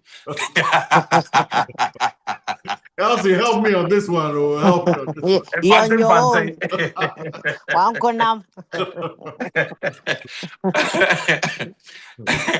Yeah, I'm telling you. I'll put in a little bit more effort.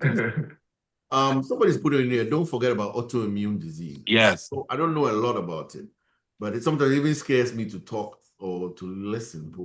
I don't know a lot about autoimmune, but I know it can be frightening. And the last one, what's the Grey's Anatomy guy who just passed? ALS.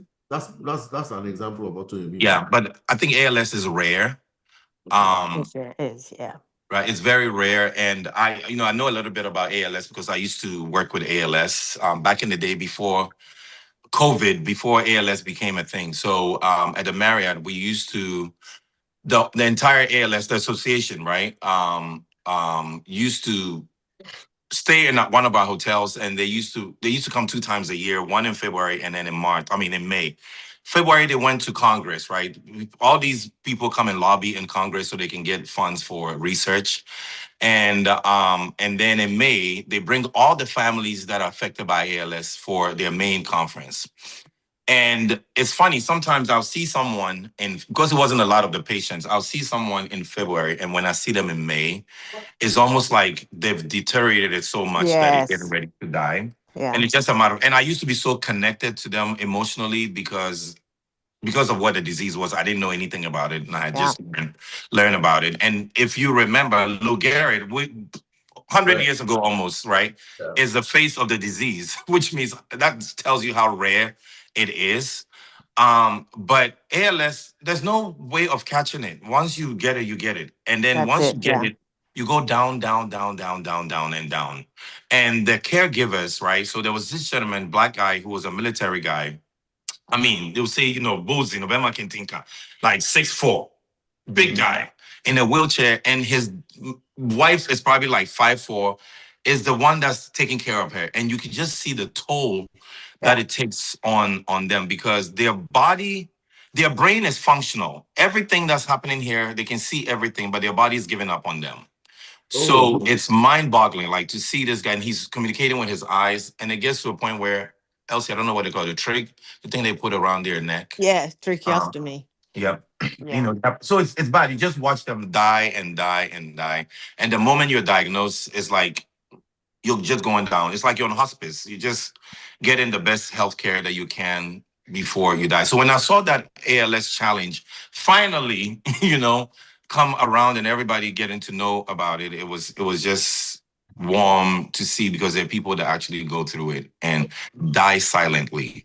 This one I don't know a lot about. I think I wanted to talk about this some time ago. Lupus. Lupus is one of the dangerous ones, and is becoming common in Ghana. Belinda, we had tried to talk to somebody about lupus on the show before, right? Yeah. Lupus. What's the one who can tell us? I need to. Yeah, there are people with. So again, I'm big mouth here. We used to go to church with this lady, and she actually passed last year.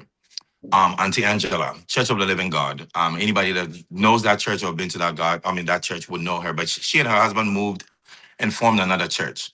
And I remember when I first heard about lupus, it was from her, the fact that she had lupus. And she was diagnosed before she came to America. I think she was diagnosed in her 20s. And the doctors, autoimmune disease means it's not going anywhere. You just have to manage it, right? And you just have to do the right things. Auntie Angela had, somebody said they have lupus. Oh, Elsie, should I stop for you to talk, or should I finish my story? You finish your story. Okay. So Auntie Angela probably had one of the worst cases of lupus. And they told her all the things to do for her, and she followed everything. They told her not to get pregnant, because if she does, it's going to affect her. And you can only imagine a Ghanaian in her 20s, married, and being told not to get pregnant. It means she's not going to have a kid. And her husband stood by herself, by her side the entire time. And we watched Auntie Angela. I mean, her fingers went like this, right? It was all like that to the extent where she couldn't even hold anything. And at some point, her husband became a pastor, right? And at some point, she was the first lady of the church, and they had to adopt, right? I think they adopted a little bit too late. They adopted when she was actually going down and down and down. So they adopted a set of twins, African American twins, and the whole church was in an uproar. You know, Christians are supposed to pray for kids and not to adopt, and then some people were saying Angela is too sick. How is she going to take care of these kids? And da da da da da, all these things. So the man was actually the one that was taking care of the kids physically, and she was obviously there emotionally. I mean, today the kids they're probably done with college because they're old now, right? But Auntie Angela finally passed last year, but she did everything. She woke up and did everything she needed to do. She was there for people. She was there for people emotionally. But the side of the story that I wanted to share was that she also had a sister that came from America. I mean, came from Ghana. And when her sister came here, she was dating someone and she got pregnant. And when she got pregnant, she lost the baby. And then she went downhill after that and she died. Right? So what I'm trying to share is that some of these diseases, when you follow the things that they tell you to do, then you can prolong your life. Because Auntie Angela with lupus, obviously she had extreme, lupus. She was able to manage, and I think she died either late 60s or she was almost 70 when she passed. Wow. So it's something you can live a whole long life with. Yeah, like diabetes, But yeah, I need to have a conversation. I don't know too much about it. I just know the name. Yeah. Elsie has a personal story. Oh, Yeah, well, mine around 2016, I noticed I was having tired, losing weight, achy, like somebody's beating you every day. So I lived on Motrin. That went on till I think we went through Christmas 2016. Even when I'm working in the night, the winter time, the tips of my fingers will go blue. Cold, I couldn't stand cold, like ache, pain. So imagine working night shift, your hands are cold, they're blue, you can't even feel them and you're still working. Your joints ache, but you're still walking around, listen to other people's problems. Eventually, 2017, I went to go see my doctor and we did run some tests and they called me back. Yep. My ANA, which is one of the things they look for in your blood, was very high.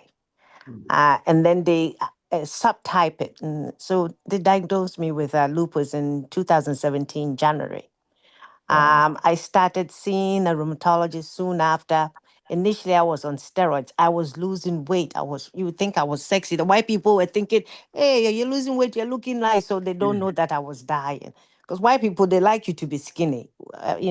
Africans, they like us to be on the big side. But I lost so much weight. I went down to a size 6. Me, can you imagine me wearing a size 6 dress? I still have them up in my attic. I don't know when I ever go back to that size. That's how much weight I lost. But they put me on steroids. They put me on Plaquenil, a lot of blood work, close monitoring, and my mother's prayers is what has gotten me to this point.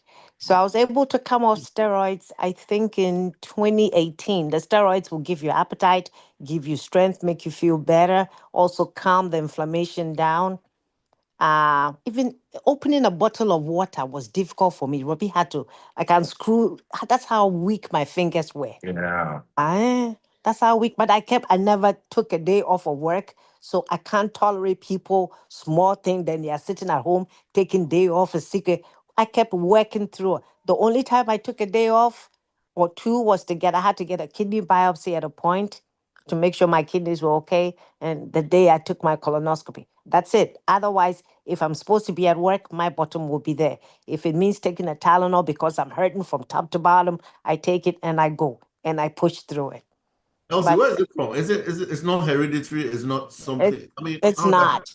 not. I don't even know that they have an explanation for it. Wow. Yeah. Yep. So But my doctor thinks I'm maybe one of the miracles. Because usually if it's going to give you a lot of trouble, it's the first 3 years, first 5 years, and I sailed through that quite beautifully. I mean, I've been able to stay off steroids since 18. Once in a while, if I ache a lot, maybe I'll take a few days of steroids and that's it. But I take my Plaquenil. I do not miss. That's the hydroxychloroquine. I take it like I'm supposed to. No missing. And is that something you have to take for almost forever? Yes. Well, for now, they've left me on it. I used to be on it twice a day. Now I take it just once a day. Yeah, I just take it once a day, and I make sure you have to check your eyes when you're on the medications. So I go every 6 months. They have to look in the back of your eyes to make sure the medicine is not affecting you. I follow up with my doctors when I have to. I get my blood work done so they can monitor your levels, your inflammation levels, and I'm doing good by His grace. But I know my mom's prayers carried me a long way. You know, this eye thing is pretty serious. Because almost your eyes seem to tell a story all about you. Like the whole body. I remember we've had Gijo on the show. The tumor was actually detected when he went to see the eye doctor. Yeah. So again, that one we have to intentional about that. Yes. Eye doctor again. Yeah. See, people think because I don't wear glasses, I don't need an eye exam, but eye exam is recommended every year, once at the very latest, every 2 years. And most of our healthcare comes with eye care, and you're probably paying $1 or $2, depending on your insurance, obviously, $2, $3, $4, $10 maximum, a month. And the eye exams typically are covered by your insurance. So the basic eye care, and even if it's not covered, eye exam is no more than $150. It ranges from $80 to $150, depending on where you go. And once they do the tests, they would see the eye pressure. They can tell if you have even cholesterol can be seen through your eye exam. There's so many things that they do, and then they can also dilate your eyes if they need to, and they can detect the light. It's just like dental care. Before you go through some surgeries, you need to go get a clean, go to the dentist and make sure you don't have any infections and all of that. So it's an insights into pun intended, insight into your body, your sight. One thing I know, I usually joke and say lupus likes a soft life. So one thing it doesn't like is for you to get tired. So when I push and push and push with all these shower hours, I know when I come back home, I'm going to pay for it. So I always have to be careful, always have to pay attention. So even though I'm doing an extra shift, I know I have to be very careful with it. Yeah. But Elsie, it's funny that you said that, because the next one that I was going to talk about is Graves' disease or hypothyroidism, which ends up being Graves' disease. And most of these autoimmune diseases are triggered by stress, right? Yeah. Some people actually get them through stress. And I remember I used to work with a lady who said her head was so heavy that she always had to balance her head with her, like that. And they couldn't tell. She was going through some marital issues. Some serious marital issues that she didn't know how to handle. And it was so much stress that her head had physically became so heavy that her neck could not balance the weight of her head, right? So she used to sit down like this just to support her head. And it sounded so funny, but that was her reality. And when she went to the doctor, she thought it was juju. She was Sierra Leonean. So she thought it was juju. She thought it was this. She thought it was that. And the doctor said, it's stress. And she says, stress? How can stress make my head heavier than, She wanted a diagnosis like, go take this medication, go take this, go take that. And the doctor was like, no, it's stress. So then she had to take a few steps back. This lady was a Muslim. She ended up going to church because her sister became Christian.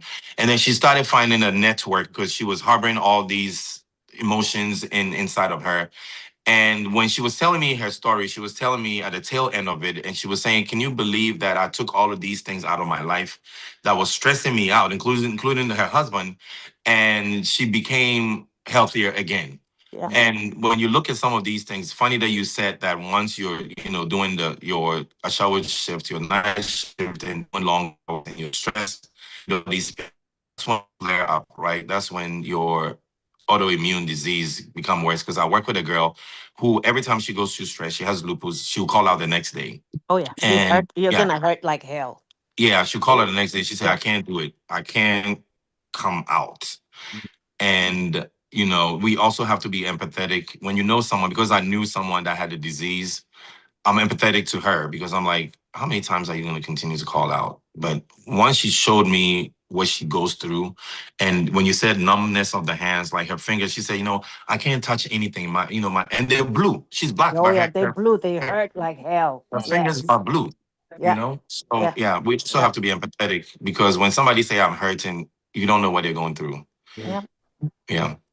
Well, and then my doctor, the most recent visit, he says now that we've done like the first almost 10 years, beyond a certain point, then you have to look out for heart disease. So from the get-go, he had me see a heart doctor many, many years ago, so they can keep an eye, because there's also a risk because of inflammation for heart disease. So my blood pressure, my blood sugar, my cholesterol, all of that, you have to be on top of it.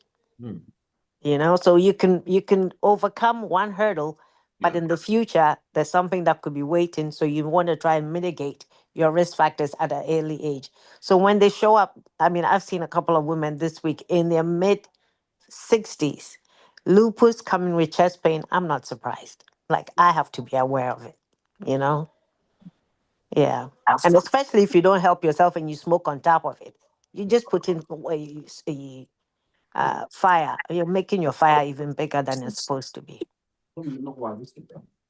Listen, I didn't know a lot about lupus. I knew I wanted to have a conversation about it, but this.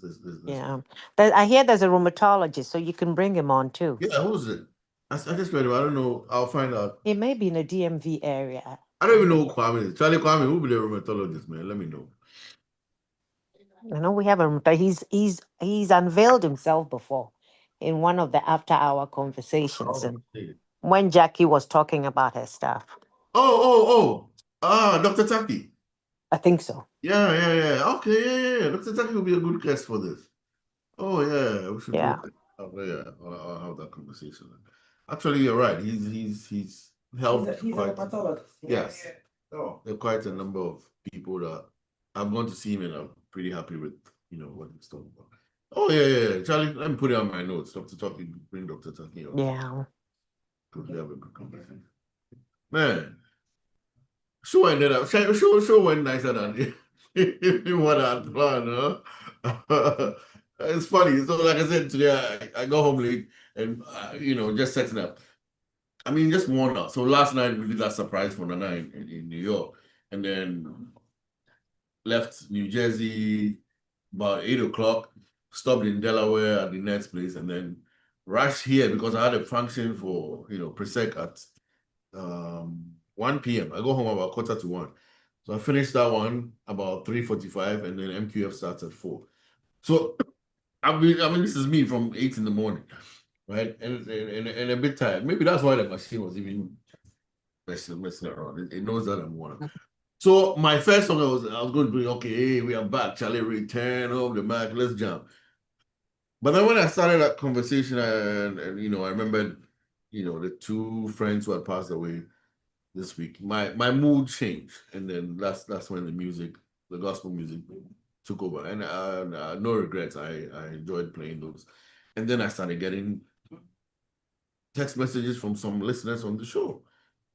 Oh, on a light note, my mother calls it lupus. Sorry, but even if she calls it lupus, God has listened to her prayers, and I'm here. He lupus. So listen to somebody who's actually in the hospital in the UK, listening to the show and telling me about what he was going through, and it threw me, it took me off guard, right? So I'm glad we've had this conversation. Then the sad part is I forgot YouTube is gone off. I shut it all down and just kept it on a Zoom conversation, which is fine. All of you have given me ideas of what to talk about in the next following month, so I'm definitely going to raise that up. But it's okay. I'm not going to do the show, right? It's okay. Yeah, our partner is going to Accra next week, so I'll keep that. But I've enjoyed talking and listening to everybody. Actually, Handy, what's for dinner? Watching. Hey, I'm having watching here too. Hey. I'm having watching in New York as well. Nana, the cake, the first cake, how? Which cake? Yesterday, the birthday cake. They brought 2. They brought 2. So what do you mean how? Oh, you want me to go into details? I mean, how? You finished them both? No, I haven't finished eating the cake. Good. The fact that I didn't share it, is that what you're upset about? No, I don't care. I just want a piece of the first one. Sickle cell anemia. Yeah. That's another one. Oh. Sickle cell. Yeah, that one is brutal. That one be brutal. It's brutal. Yes. Sickle cell be brutal. And I know some kids where I'm not a good candidate to interview for that. I'm too emotional sometimes. So that's a brutal one. And then we know people for sure. I know. Hey, I had a good friend. They were dating, excellent couple, great couple. And then, wait, what happened? Both of them were SS or S? AS. Yeah. So the parents say, no, they for stop, they for break up. Yeah.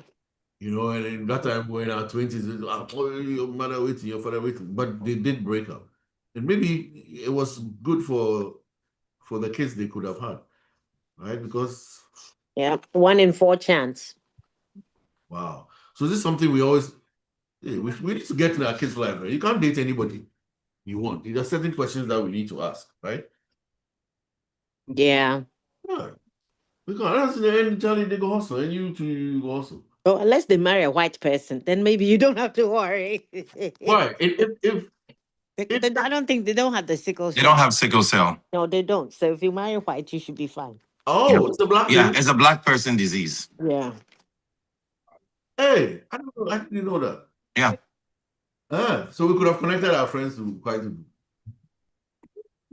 To who? Yeah. Sickle cell, fibroids, all us. Oh, no, the white people have it too. The fibroid, they can have it. So Jackie, what's your entry?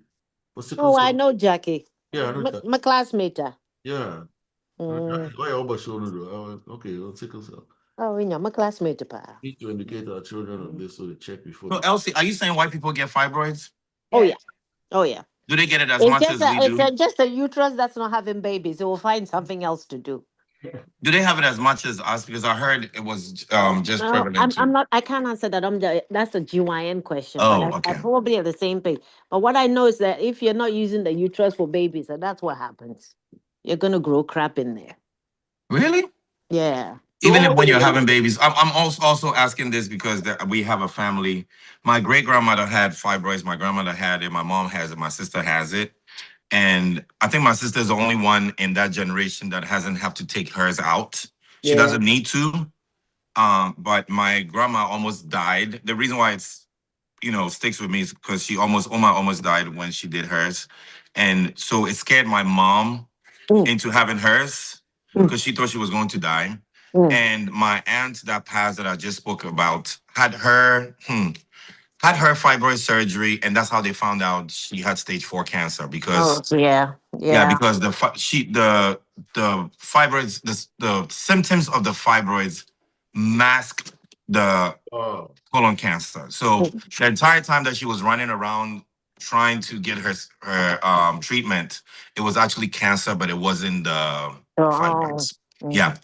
So so it's again, it's something that I'm passionate about because every time you have something that's a family history, it catches your attention every time you hear about it and you learn more about it. Yeah.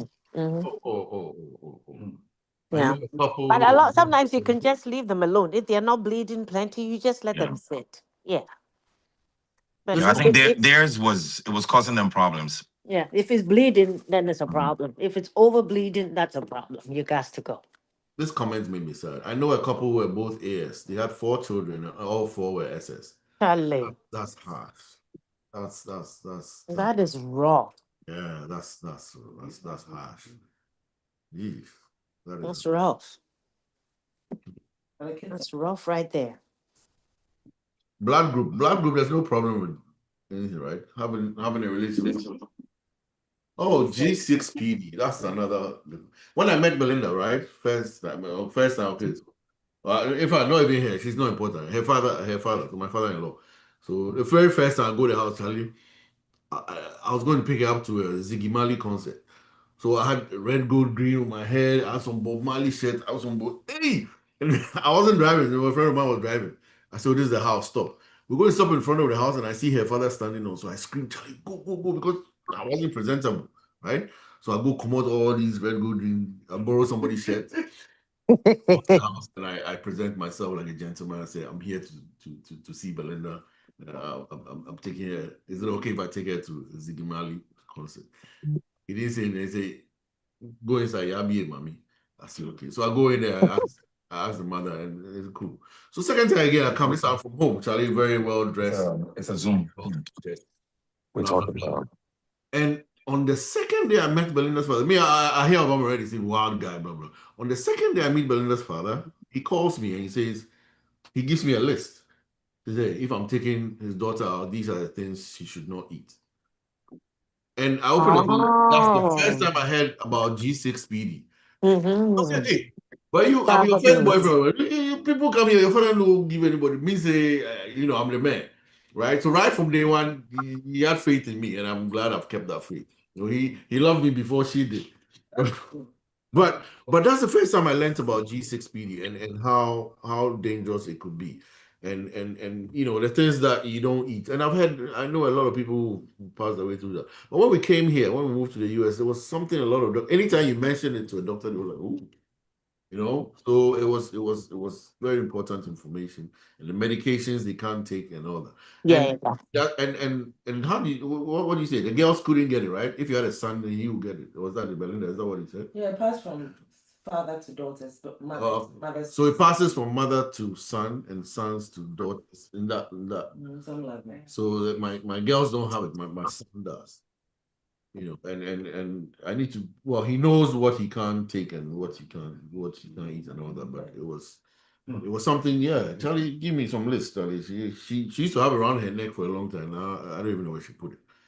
But G6 PD is another thing.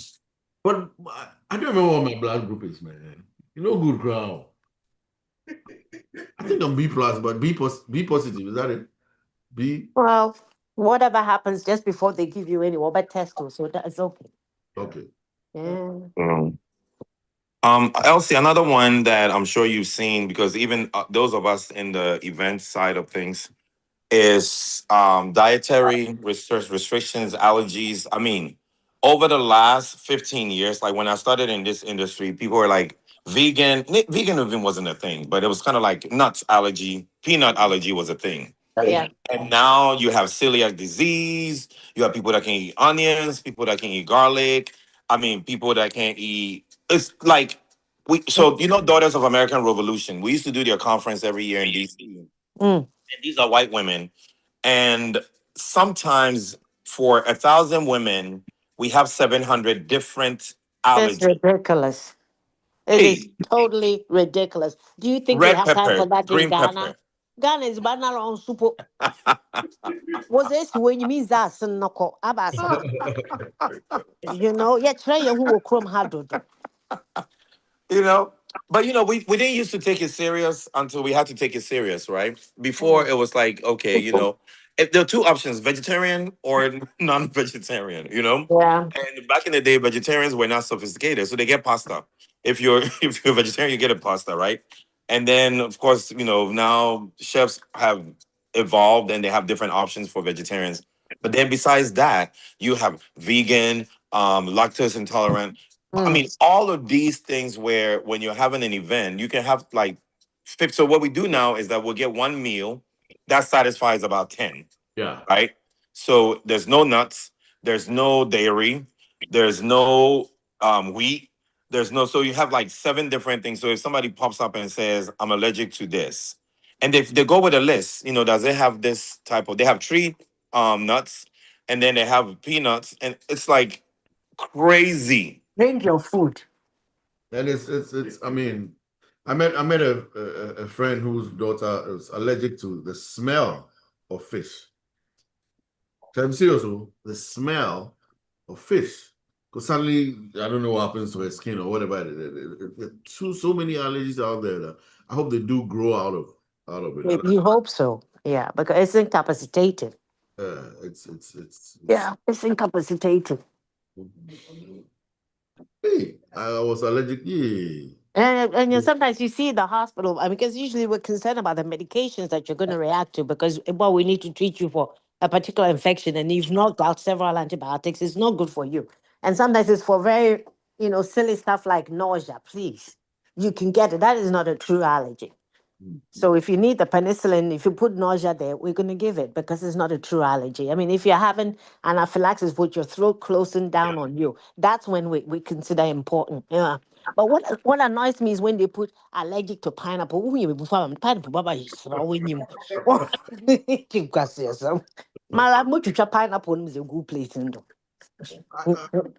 Mine has slowed down a little bit, but I still know I'm allergic to shellfish.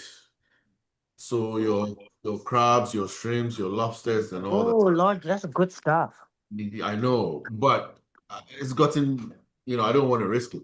But when I was much younger, it will come. My whole body will break out, my arms and everything, and then my throat will start itching and closing my back and all that. So that I know. There's a limit. I can have a shrimp or two, and then I'll know. But I think as I'm growing older, I even want to pull away from that anyway, because I know when I cross a certain limit, it bothers me a lot. So I miss out on all that stuff. So when I see people going crazy about lobsters, Oh, lobster. I wish it could be me, but I know scallops, lobsters, crabs, all that stuff triggers something in me. And I guess it's something I'll probably have to live with. Well, how old am I? 55.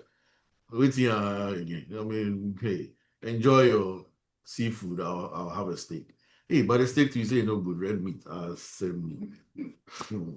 So Elsie, I think Eunice had said something on the chat. She said, Dr. Elsie, and these allergies are real. And then Adu. What's Miss? Is it Ninette? Is it Ninette Adu's? I think so. She said the smell of fish triggers their asthma attack. Wow, this is crazy. Yeah. But yeah, like I told you for sure, it's we didn't think it was a thing until it became a thing. Yeah. Where like the list goes on and on and on, and it's either because in the past we were ignoring them, because it couldn't have just sprung. I mean, obviously, things are coming up as with time, but I guess people are getting a reaction and they're testing, they're doing the Yeah, allergen tests and they're but they finding out. do that. Yeah, they You do remember that. how, Yeah. and most of the listeners will probably notice, 2-3 years ago, I was Yes. always sniffling on the show. Yeah. My nose, and the only thing that I changed in this house was we got the pet rabbit. Yeah. Right? And I didn't know I was allergic to Oh. Sure. but I was always sniffling. I couldn't breathe properly. I mean, yes, I'm asthmatic, but I hadn't had any serious asthma attack for years. Yep. Suddenly now, I'm in my 50s. I'm going to get what did they give me? A nebulizer. I'm getting all these things. I can't breathe. And I go and do an allergy test. I'm allergic to almost everything in the environment. Not at home. In the environment. But then I'll go to Ghana and nothing. I'm fine, breathing normal. So slowly we realize, no, it's something in this house, right? And then the bunny got lost. Oh, God is He ran away, good. didn't come back. Everybody was sad. And then what happened to me? Suddenly I started breathing well. I didn't need. I was the nebulizer planted in the medicine there. I for start selling myself. But I mean, I'm well. I'm okay. Nothing happened. So I was allergic to that bunny. I had no clue. Yeah. But the Also, test I did, I didn't have. I'm allergic to cats. Yeah. Oh. But dogs, I always said I was a dog that doesn't shed, right? Yeah. But the bunny one took me off guard. Yeah, and Cindy used to shed a lot. Like I remember when I used to play with it, and it used to shed a lot. Yeah. And I think sometimes also your filters that you get for the house, there are specific ones that are supposed to filter all of these because that rabbit used to shed and shed and shed. My allergy is with dust, and it's the Ghana dust. And people always say, "Oh, Cheryl, home, you lived in Ghana, and you how can you have a dust allergy?" But I think your body becomes immune after a while, or you deal with it. My sister can sneeze 20 times at the smell of dust. Like when I say 20 times, it's almost like she's dying. Like right. And I have that too. And my dad said when he was young, he had asthma. So it means we have a trait of asthma somewhere. Right. But I haven't really dealt with that whole dust and all of that until when I went to Ghana this December and I went to the gym. And Oh the air yeah. quality in the gym, I don't know what type of quality air, I don't know if they filter the air or not. But we were working out and it got to a point where I almost felt like I was suffocating. Mm. And I had to run outside, like literally, like stop and run out because I couldn't breathe. And then I came back and it got better. And I realized that experience that I used to have back in the day, I kind of like came back. So I decided that when I go to the gym, I'll get the mask, to help. So all of these things, all these allergies, sometimes, we think, like Elsie said, because you're from abroad, you want to tell me that the gym, we work out here every day, we don't go through that. But it's you. What I'm going through, you're not going through it. I can't breathe. And I'm telling you, I can't breathe. And you're telling me that I'm soft. You're telling me that I'm acting like, this is not the same Ghana that I used to live in. So, Adjust it. yeah, But it's you my might personal consider experience. using an inhaler before you go as well. Yeah. But like I said, because I hadn't experienced that in a long time and it was weird. And I Mm. was talking to my friend Kofi, and Kofi said he also had the same encounter at a specific gym. And this was a gym that I always go to. So again, I don't know. Our ventilation system in Ghana is totally different from even in the UK, they don't have those forced air where the air goes through a filtration process and comes back out. So I know there's some stores in London, I can tell you this much. There's some stores that I walk in and I start sneezing. Mm. And you have to know yourself. That's me. So the moment that happens, I know the dust content in that space is too much for me to handle, and I don't stay in that space long enough. So yeah. That's how I became conscious of the air filters in the house, right? Yeah. 4 or 5 of them. And then somebody was describing it like if you don't change it often, it's like Yes. right? Mm-hmm. They can't breathe. The vents. Yeah, the air has to pass through Air it. that's passing through the whole house. Yeah. I started buying excess and just Yeah, you have to change it. I mean, they recommend 3 months, but depending on your condition, depending on what happens in your house, because every household is different. Yeah. So based on what happens inside of your house, you might have to change it 6 weeks and depending on you, the air quality that you need to be able to breathe, properly. If pets, so many people in the house, they bring dust inside. How many times you open your windows, all of those factors determine how long you need to change them. Don't wait till it's black before you change it, because also it saves your energy, right? Yeah. When the air is forcing to get through that filter, it means your AC is working hard. And that's why some people, they buy the AC and 3 years is down. And some people, their AC is 9 years. And you're like, what did I do wrong? Your filter. Better be 15. The AC better be 15. I'm going. So you know when the AC goes down, summertime. Or the heat. Oh yeah. What in the time was bleeding winter. Mine went down in August. Hey. It'll be Johnny. Hey. And I was calling them and they didn't have an appointment for me. Right? So I had to wait like 3 weeks. Hey. And that was before COVID. It was a little under 10,000. Now I understand that same unit, it would cost you like. You know about that thing, right? Yeah. I do some gig. Like some nice do. Exact amount of money I made. 7,000. Well, that's God being ahead of you. I'm happy. Okay, so I'm coming to Charlie. I'll put some aside, make a blow. Hey, Charlie said, then the air conditions go.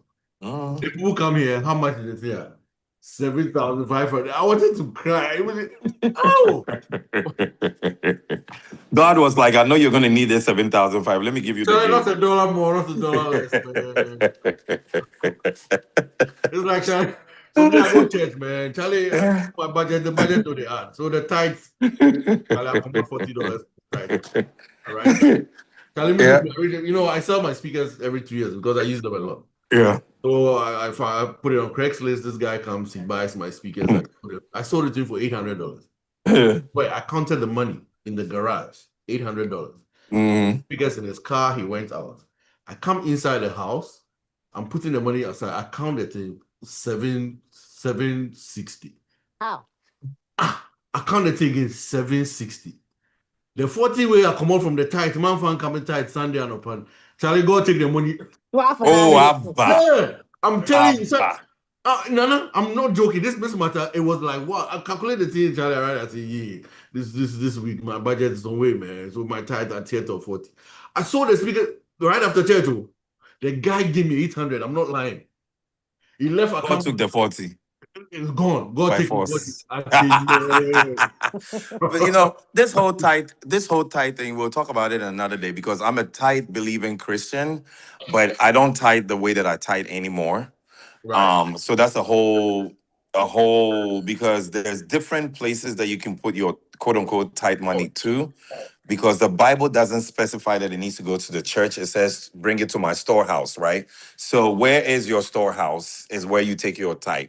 Right. So I know the churches have bullied us into bringing the money to them. And that's why there are a lot of Christians, they're tithe giving Christians, but they're not giving. They don't give, but then they give to their tithes, but then let somebody fall and drop dead, they're not going to help them because they think they've done their share. So that's a whole. Yeah. I mean, yeah, that's true. Yeah. Mhm. Somebody said something about AC. Please get on the maintenance plan for. Yeah, that's true. 160 a year. And they come and tune in and Yeah, they do the tune up. Yep. Yeah. Hey, Delaware is good. My people have it too. You pay actually the people that install my AC, So 160 my is not unit, bad. No, HVAC, yeah. It's like $100 and they come once a year. They come before winter, they come before summer. 2 times. So it might be 160 because the 100 it was a while back. So I'm so confused. I can't even remember if our heating system has been changed or if the original. And if I can't remember, it means it hasn't been changed. It means they Charlie one day. It's coming. Next winter, Muji, another 7.5. Oh, yeah. In fact, now it's probably gone up. Yeah, it always happens when You really need it to work for yes, you. when you need it or when your money is tight. that's it. Charlie, the money is tight. You look at the heater, it says 64. But you know what? The good thing is that we always have the money to give, right? It's just that that's not where we want to give it. No. You know? So you can imagine when you don't have it to give. No, but when Belinda will come, it's cool. No, it's okay. You want this shit, but that's where you wish you had menopause, so you can be hot. The menopause, you remember, it fluctuates, right? Yeah. So when you need to be hot, you're cold. When you need to be cold. I say, I wish I have this menopause stuff. It's cool, she's comfortable. I say, okay, cool. Actually, it's not bad. Menopause will save you on your heat. That's another program I need to have. I'm afraid of what kind of questions to ask. I follow Halle Berry on Instagram, and she's doing something with menopause a whole lot. Oh man, but anyway, we have a lot of healthcare conversations to have in the next couple months. So there was somebody I wanted to speak on sleep study with. She was on the last cruise with us. It was a young doctor. Is that yours? She was on the No, but it's just for there. Mary Dubate's daughter. I think it was Jasmine. I think that was her name, Jasmine. Yeah, I want to talk sleep study stuff. So sorry, we need to. Hey, I thought we were not on YouTube.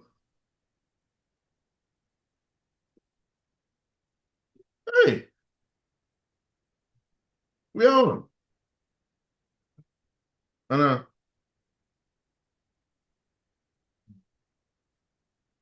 I'm reading comment. Oh, we are on.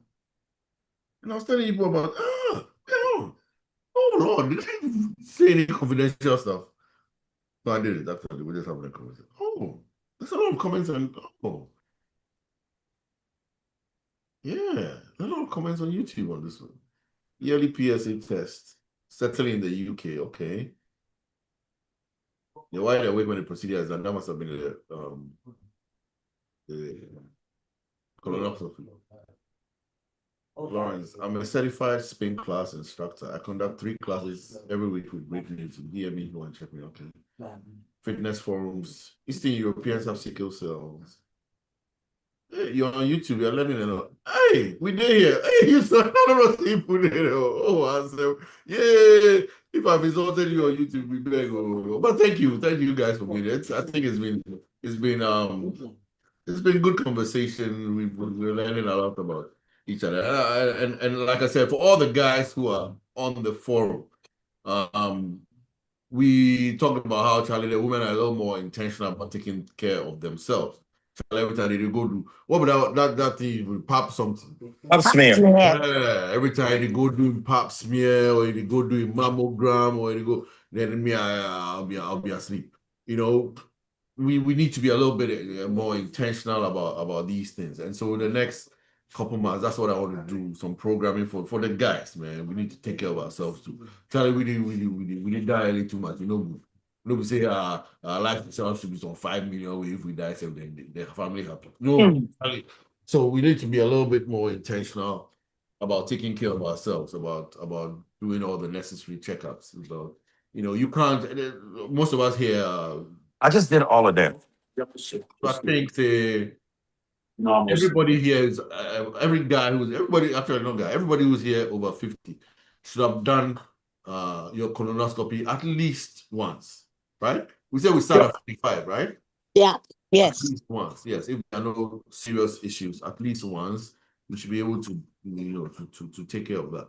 So let's be intentional about that. Let's take care. If you snore, Charlie, there's no shame in that.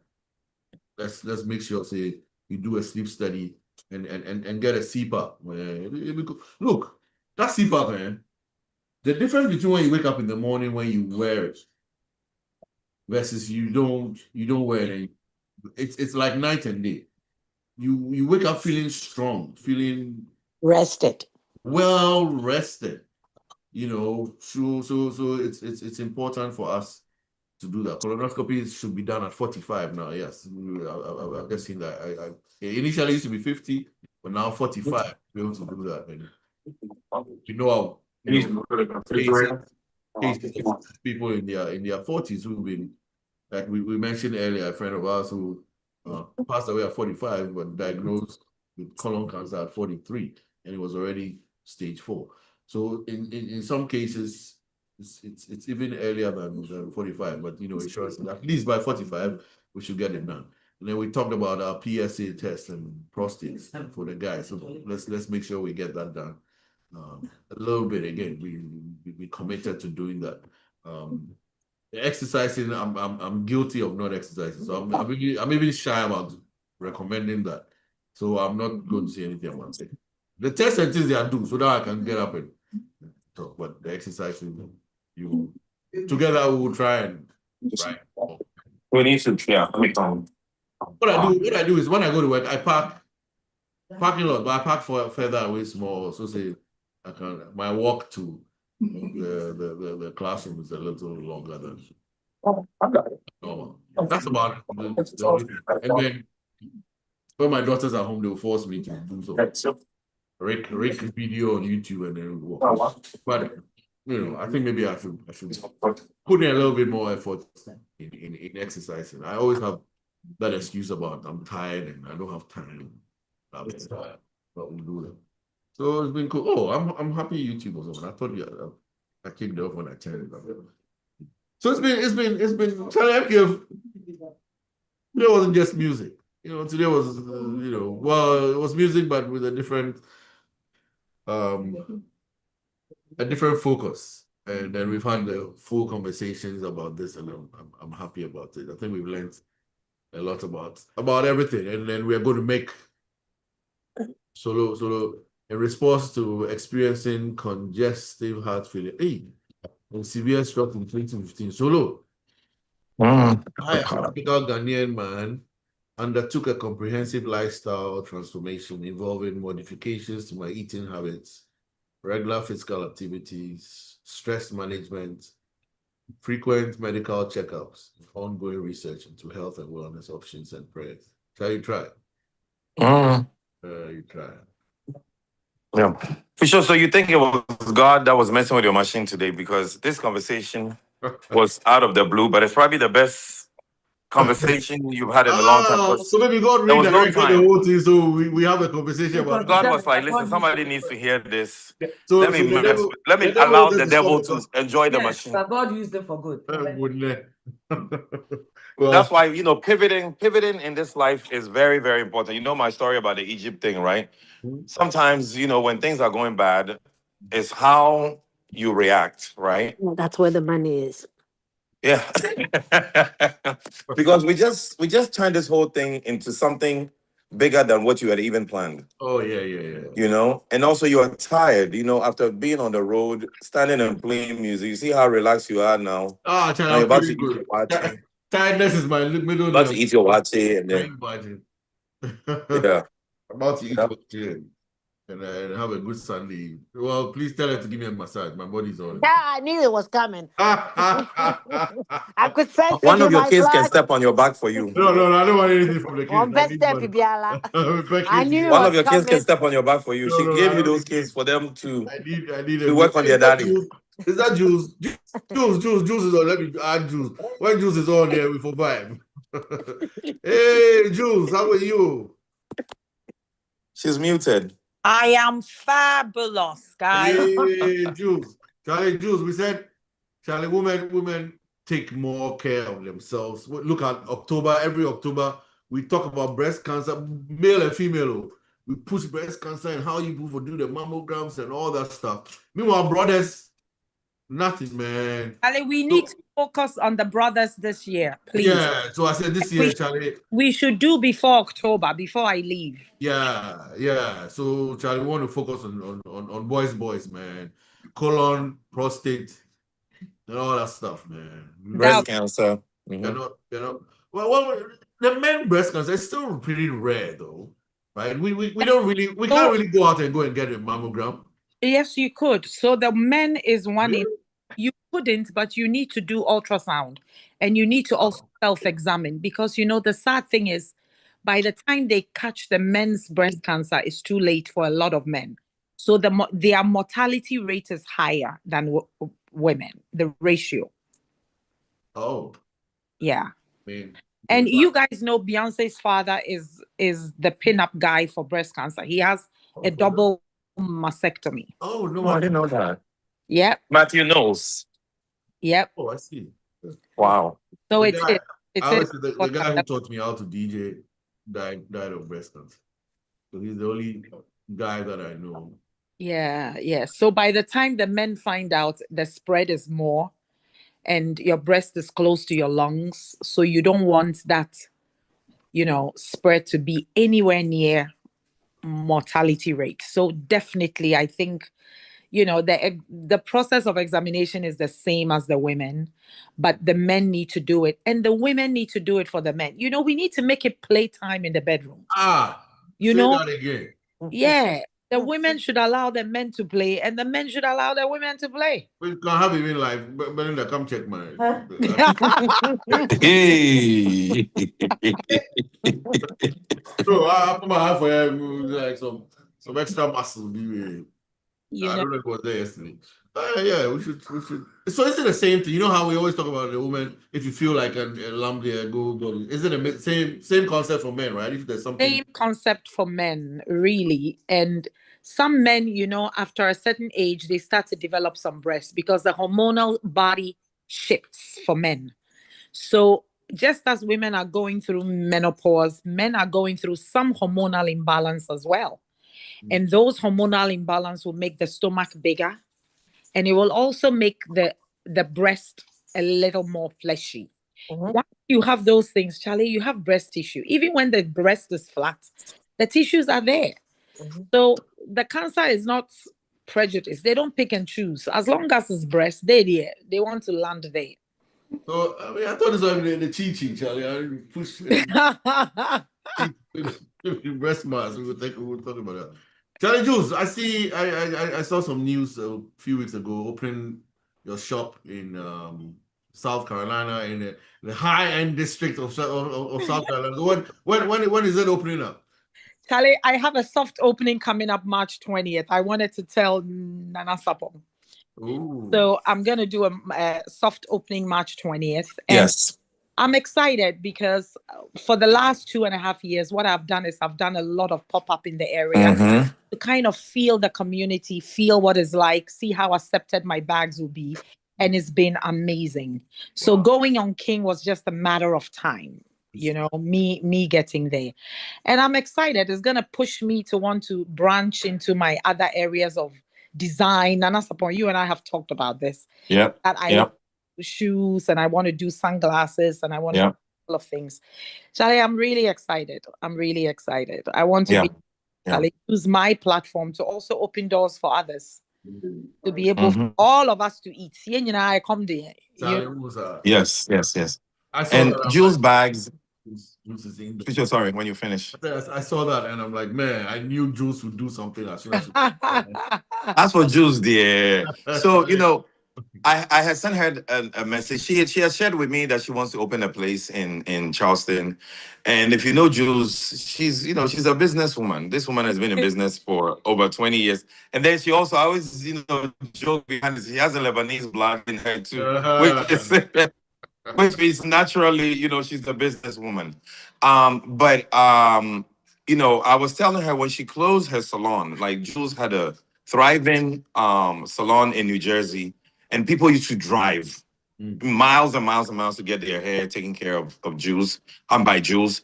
And when she closed that chapter in her life, it almost seemed like, wow, all of this, she's just shutting it down. She said, Nana, we're moving to South Carolina, And you would think she was going to retire, right? But then her bags has always been the passion, and she always tells me, Nana, America, they don't buy my bag as much, but in Ghana, and in Ghana, I was sitting at a table, right? And these people, they don't know my relationship with Jules. And two ladies, one walked in with her leaf bag, and one had a purple. And she said, "Oh, you have the purple?" She said, "Yeah." And then she said, "I have a green, and I have the mustard." And they were going on and on and on.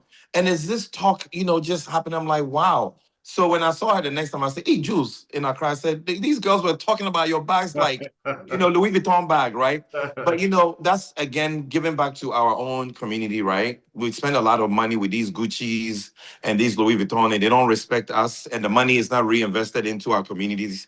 So seeing a woman-owned business, a Ghanaian-owned business, and Ghanaians, back in the day, we Ghanaians, we didn't like anything made in Ghana or anything. Her bags are not made in Ghana, but anything associated with Ghana.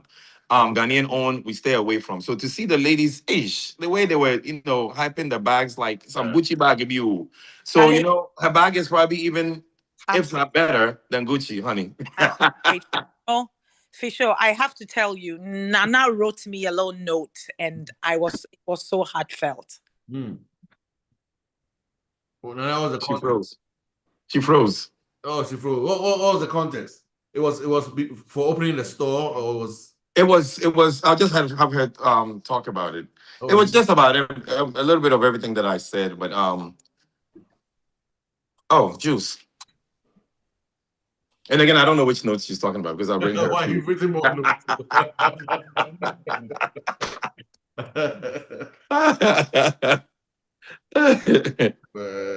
Always good to get Juice on. I know. She just came in, then bang, she's on.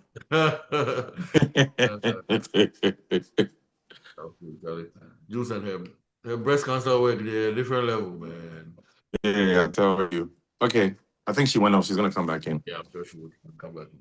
Yeah, and I'm sure everybody probably knows Jules by now. Yeah, Michelle and Ghana first time. Christmas. Yeah. At some of the parties, Yeah. Hey, this Christmas Jules was at every party. Yeah. Hey, the way she was partying, hey, and including Elsie.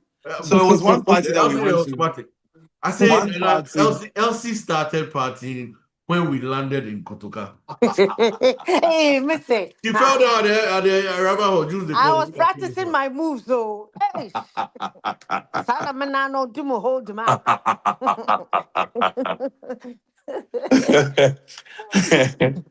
Oh my God.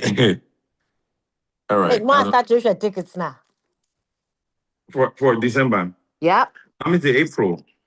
Mama, Mr. Menyash, that's was in your was your I first. know. And then you map your way out. I still want to do the Atlanta one. No? Yeah. So I think it's the tickets are like the schedule is open to like January 17th. January, like you could, you can look as far as January 17th. Oh, it's gone that far because when I looked Yeah. I did like 3 weeks ago. Yeah. It was like the second Yeah. week of December. So I couldn't look at a return. Yeah. You do 17th, yeah. Wow. That's nice. Good to know. Yeah, but nobody is in still. Or local phone I think now it's crazy because I have someone going to a funeral March and the tickets are outrageous. Yeah. It's not even Easter yet. I mean, but I guess it's pre-Easter, so it goes Yeah, up. you're looking at 1700 now. Is it 1718? We're screwed. Now the tickets we're screwed. And now we're done. Yeah, it's not our ticket anymore. September, so it's about 17. Because Robbie Baobas and HR call like September. Yep, so I'm looking at that too. Why else Ghana Christmas be on? But me go after Christmas, me go before. I have to earn my keep. You want The tickets that you're talking about, is it from the East Coast, the 1700, 1800? Oh, female class, Oh, okay. Not Alexandria, bad. yeah. On the 17 that's September.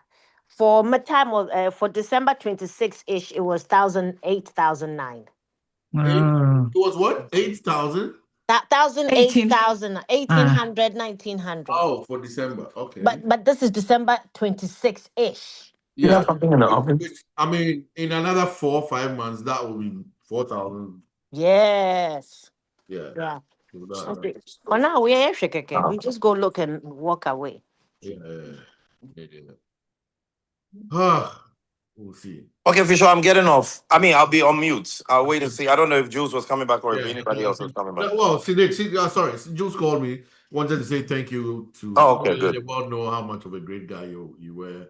She said you sent a very nice note, very uplifting note, and you know, I was telling her what the rest of the world knows. Actually, every person needs a nana in their life, and well, I can't share myself with everybody. Yes, you can. We'll take a piece of you. I'm closed right now. The shop is closed. If you're not, if they don't have a piece of you, that's it. No, we just right now it's admission free. Soft open wasa. Soft open wasa. Charlie. Okay. All right, I'm getting off. All right, bye everyone. It was great. Bye. You have a good week, guys. It's been fun. I mean, hey, like I didn't even know what I was going to do. I thought I was just going to shut it down. I didn't even know YouTube was on, like I said. But the conversation has been good, and it's giving me some ideas of what to talk about in the upcoming months. So next week I'm not here. I'll be out of town again. But we'll be back in 2 weeks, and have our lovely Sundays again to have conversations and listen to each other and listen to music when we can. So the goal for this week is for everybody to be uplifted. I think that's about it.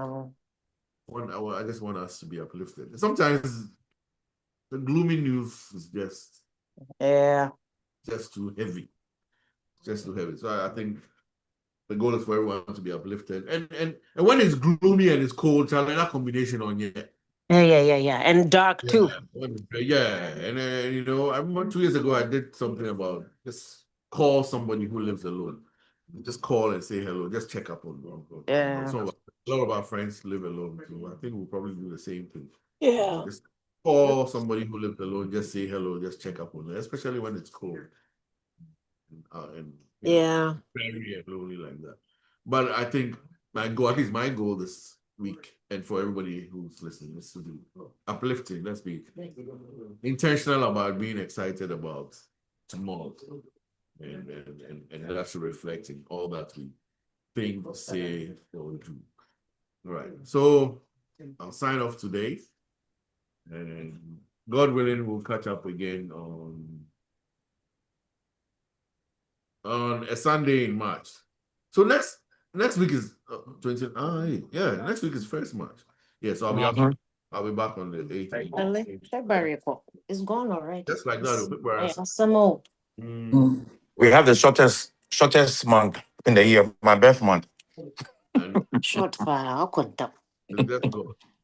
Or could say Jack. No, I was Hey, so Jesse Jackson died in Black History Month. Yeah. I know. Wow. Somebody else died. Another black prominent person died. I don't remember who. Who? Jesse Jackson. It was somebody else that died. There's a lady. Yeah, she's actually a local to DC. She has something to do with GPS. Zizi follows her on Instagram a lot. Bald lady. You know she's a real person, right? She used to come to our restaurant in Greenbelt. Oh, see. For Sunday brunch. Yeah. Wicked, very selfless woman. Yeah, I've forgotten her name. Very, very, very selfless woman. Helps a lot with homeless people and all that. Yeah. Got a solid following on Instagram. Oh, we're talking about two different people. Sorry. Hey, Nana. I'm talking about, is that the NASA lady? No. This one NASA. No. Oh, no. We're talking about two different people. Sorry. This one's a YouTuber. This one's a YouTuber or something. Like she was like a regular person, but she was very, very helpful to a lot of people in the area. I think she also passed away. Not this area. Where? I don't know if that she's from Maryland. You know Maryland? No. Andela. Are you watching the halftime show? What's going on today? Elsie. No, Elsie is singing her Bad Bunny song. Bad Bunny. I didn't even Andela. I don't know. I'm just saying. I think you're talking about Habibi. Oh, no. Sound. I just know the term na Andela. There's this song called Habibi. And it's in there. Yeah, but me, I enjoyed the halftime show. I loved it. Oh, yeah, it was fun. Loved it. Half of America was upset. Oh. If not more. Andela. I think that's Habibi. Okay. I went on a cruise this weekend. Oh, yeah, you guys. And I walk, else,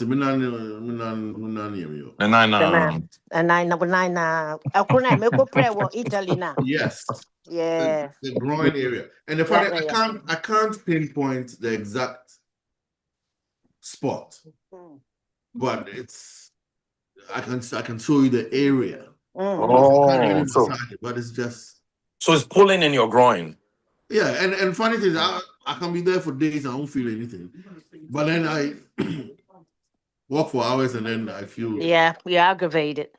Is that an MRI thing, or I should just... Well, since it's been there for quite a while, if it'll give you peace of mind, yes. But if not, if you're okay, you can just leave it alone. Charlie, you know something? So if I go, okay, so my leg area, I say... They want to give me an MRI there. And based on all these stories we've been hearing lately, I tell the doctor, Charlie, I want an MRI of my whole body. One for me, two, one for me. There's no indication for that. No, that insurance. Oh, but you know what? No, insurance is cheaper. If you want a sepeda in Wofia, that's where the money is at. It's cheaper. What do you mean you have no fear? My MRI Wofia mo. Oh, I didn't know that. Oh, yeah, it'll be cheaper.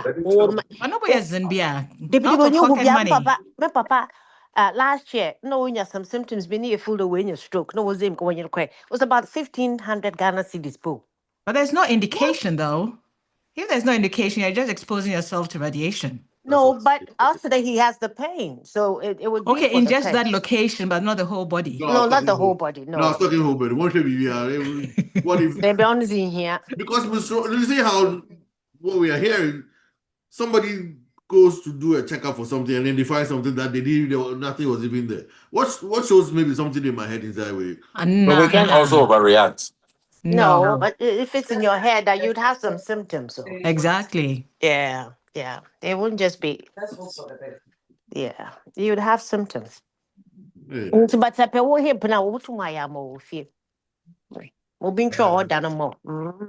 Oh yeah, those who say they went to the doctor and they found so many things, they probably hadn't seen a provider in years.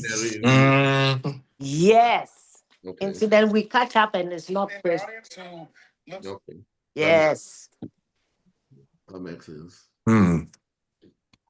I'm sorry, who was the other voice that joined? I had walked away. Petronella. Oh, okay. You don't sound like yourself on today, at least on the Zoom. Because she's talking medical. She's talking like in the office. Oh, because me, when she talks to me like my little sister, although she's the older sister. Yeah, when she's talking medicine. When she's talking medicine, the accent is different.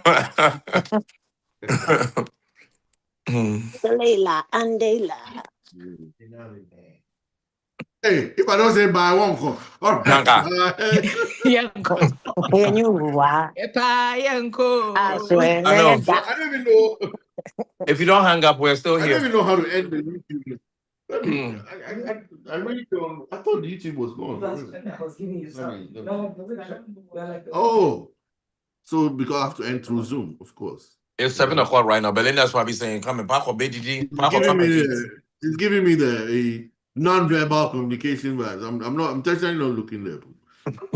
Oh, yeah, The yeah. water will get cold. I mean, I do when you massage you. How that can some know? Okay, one bye. I don't like you that much. Bye. Massage.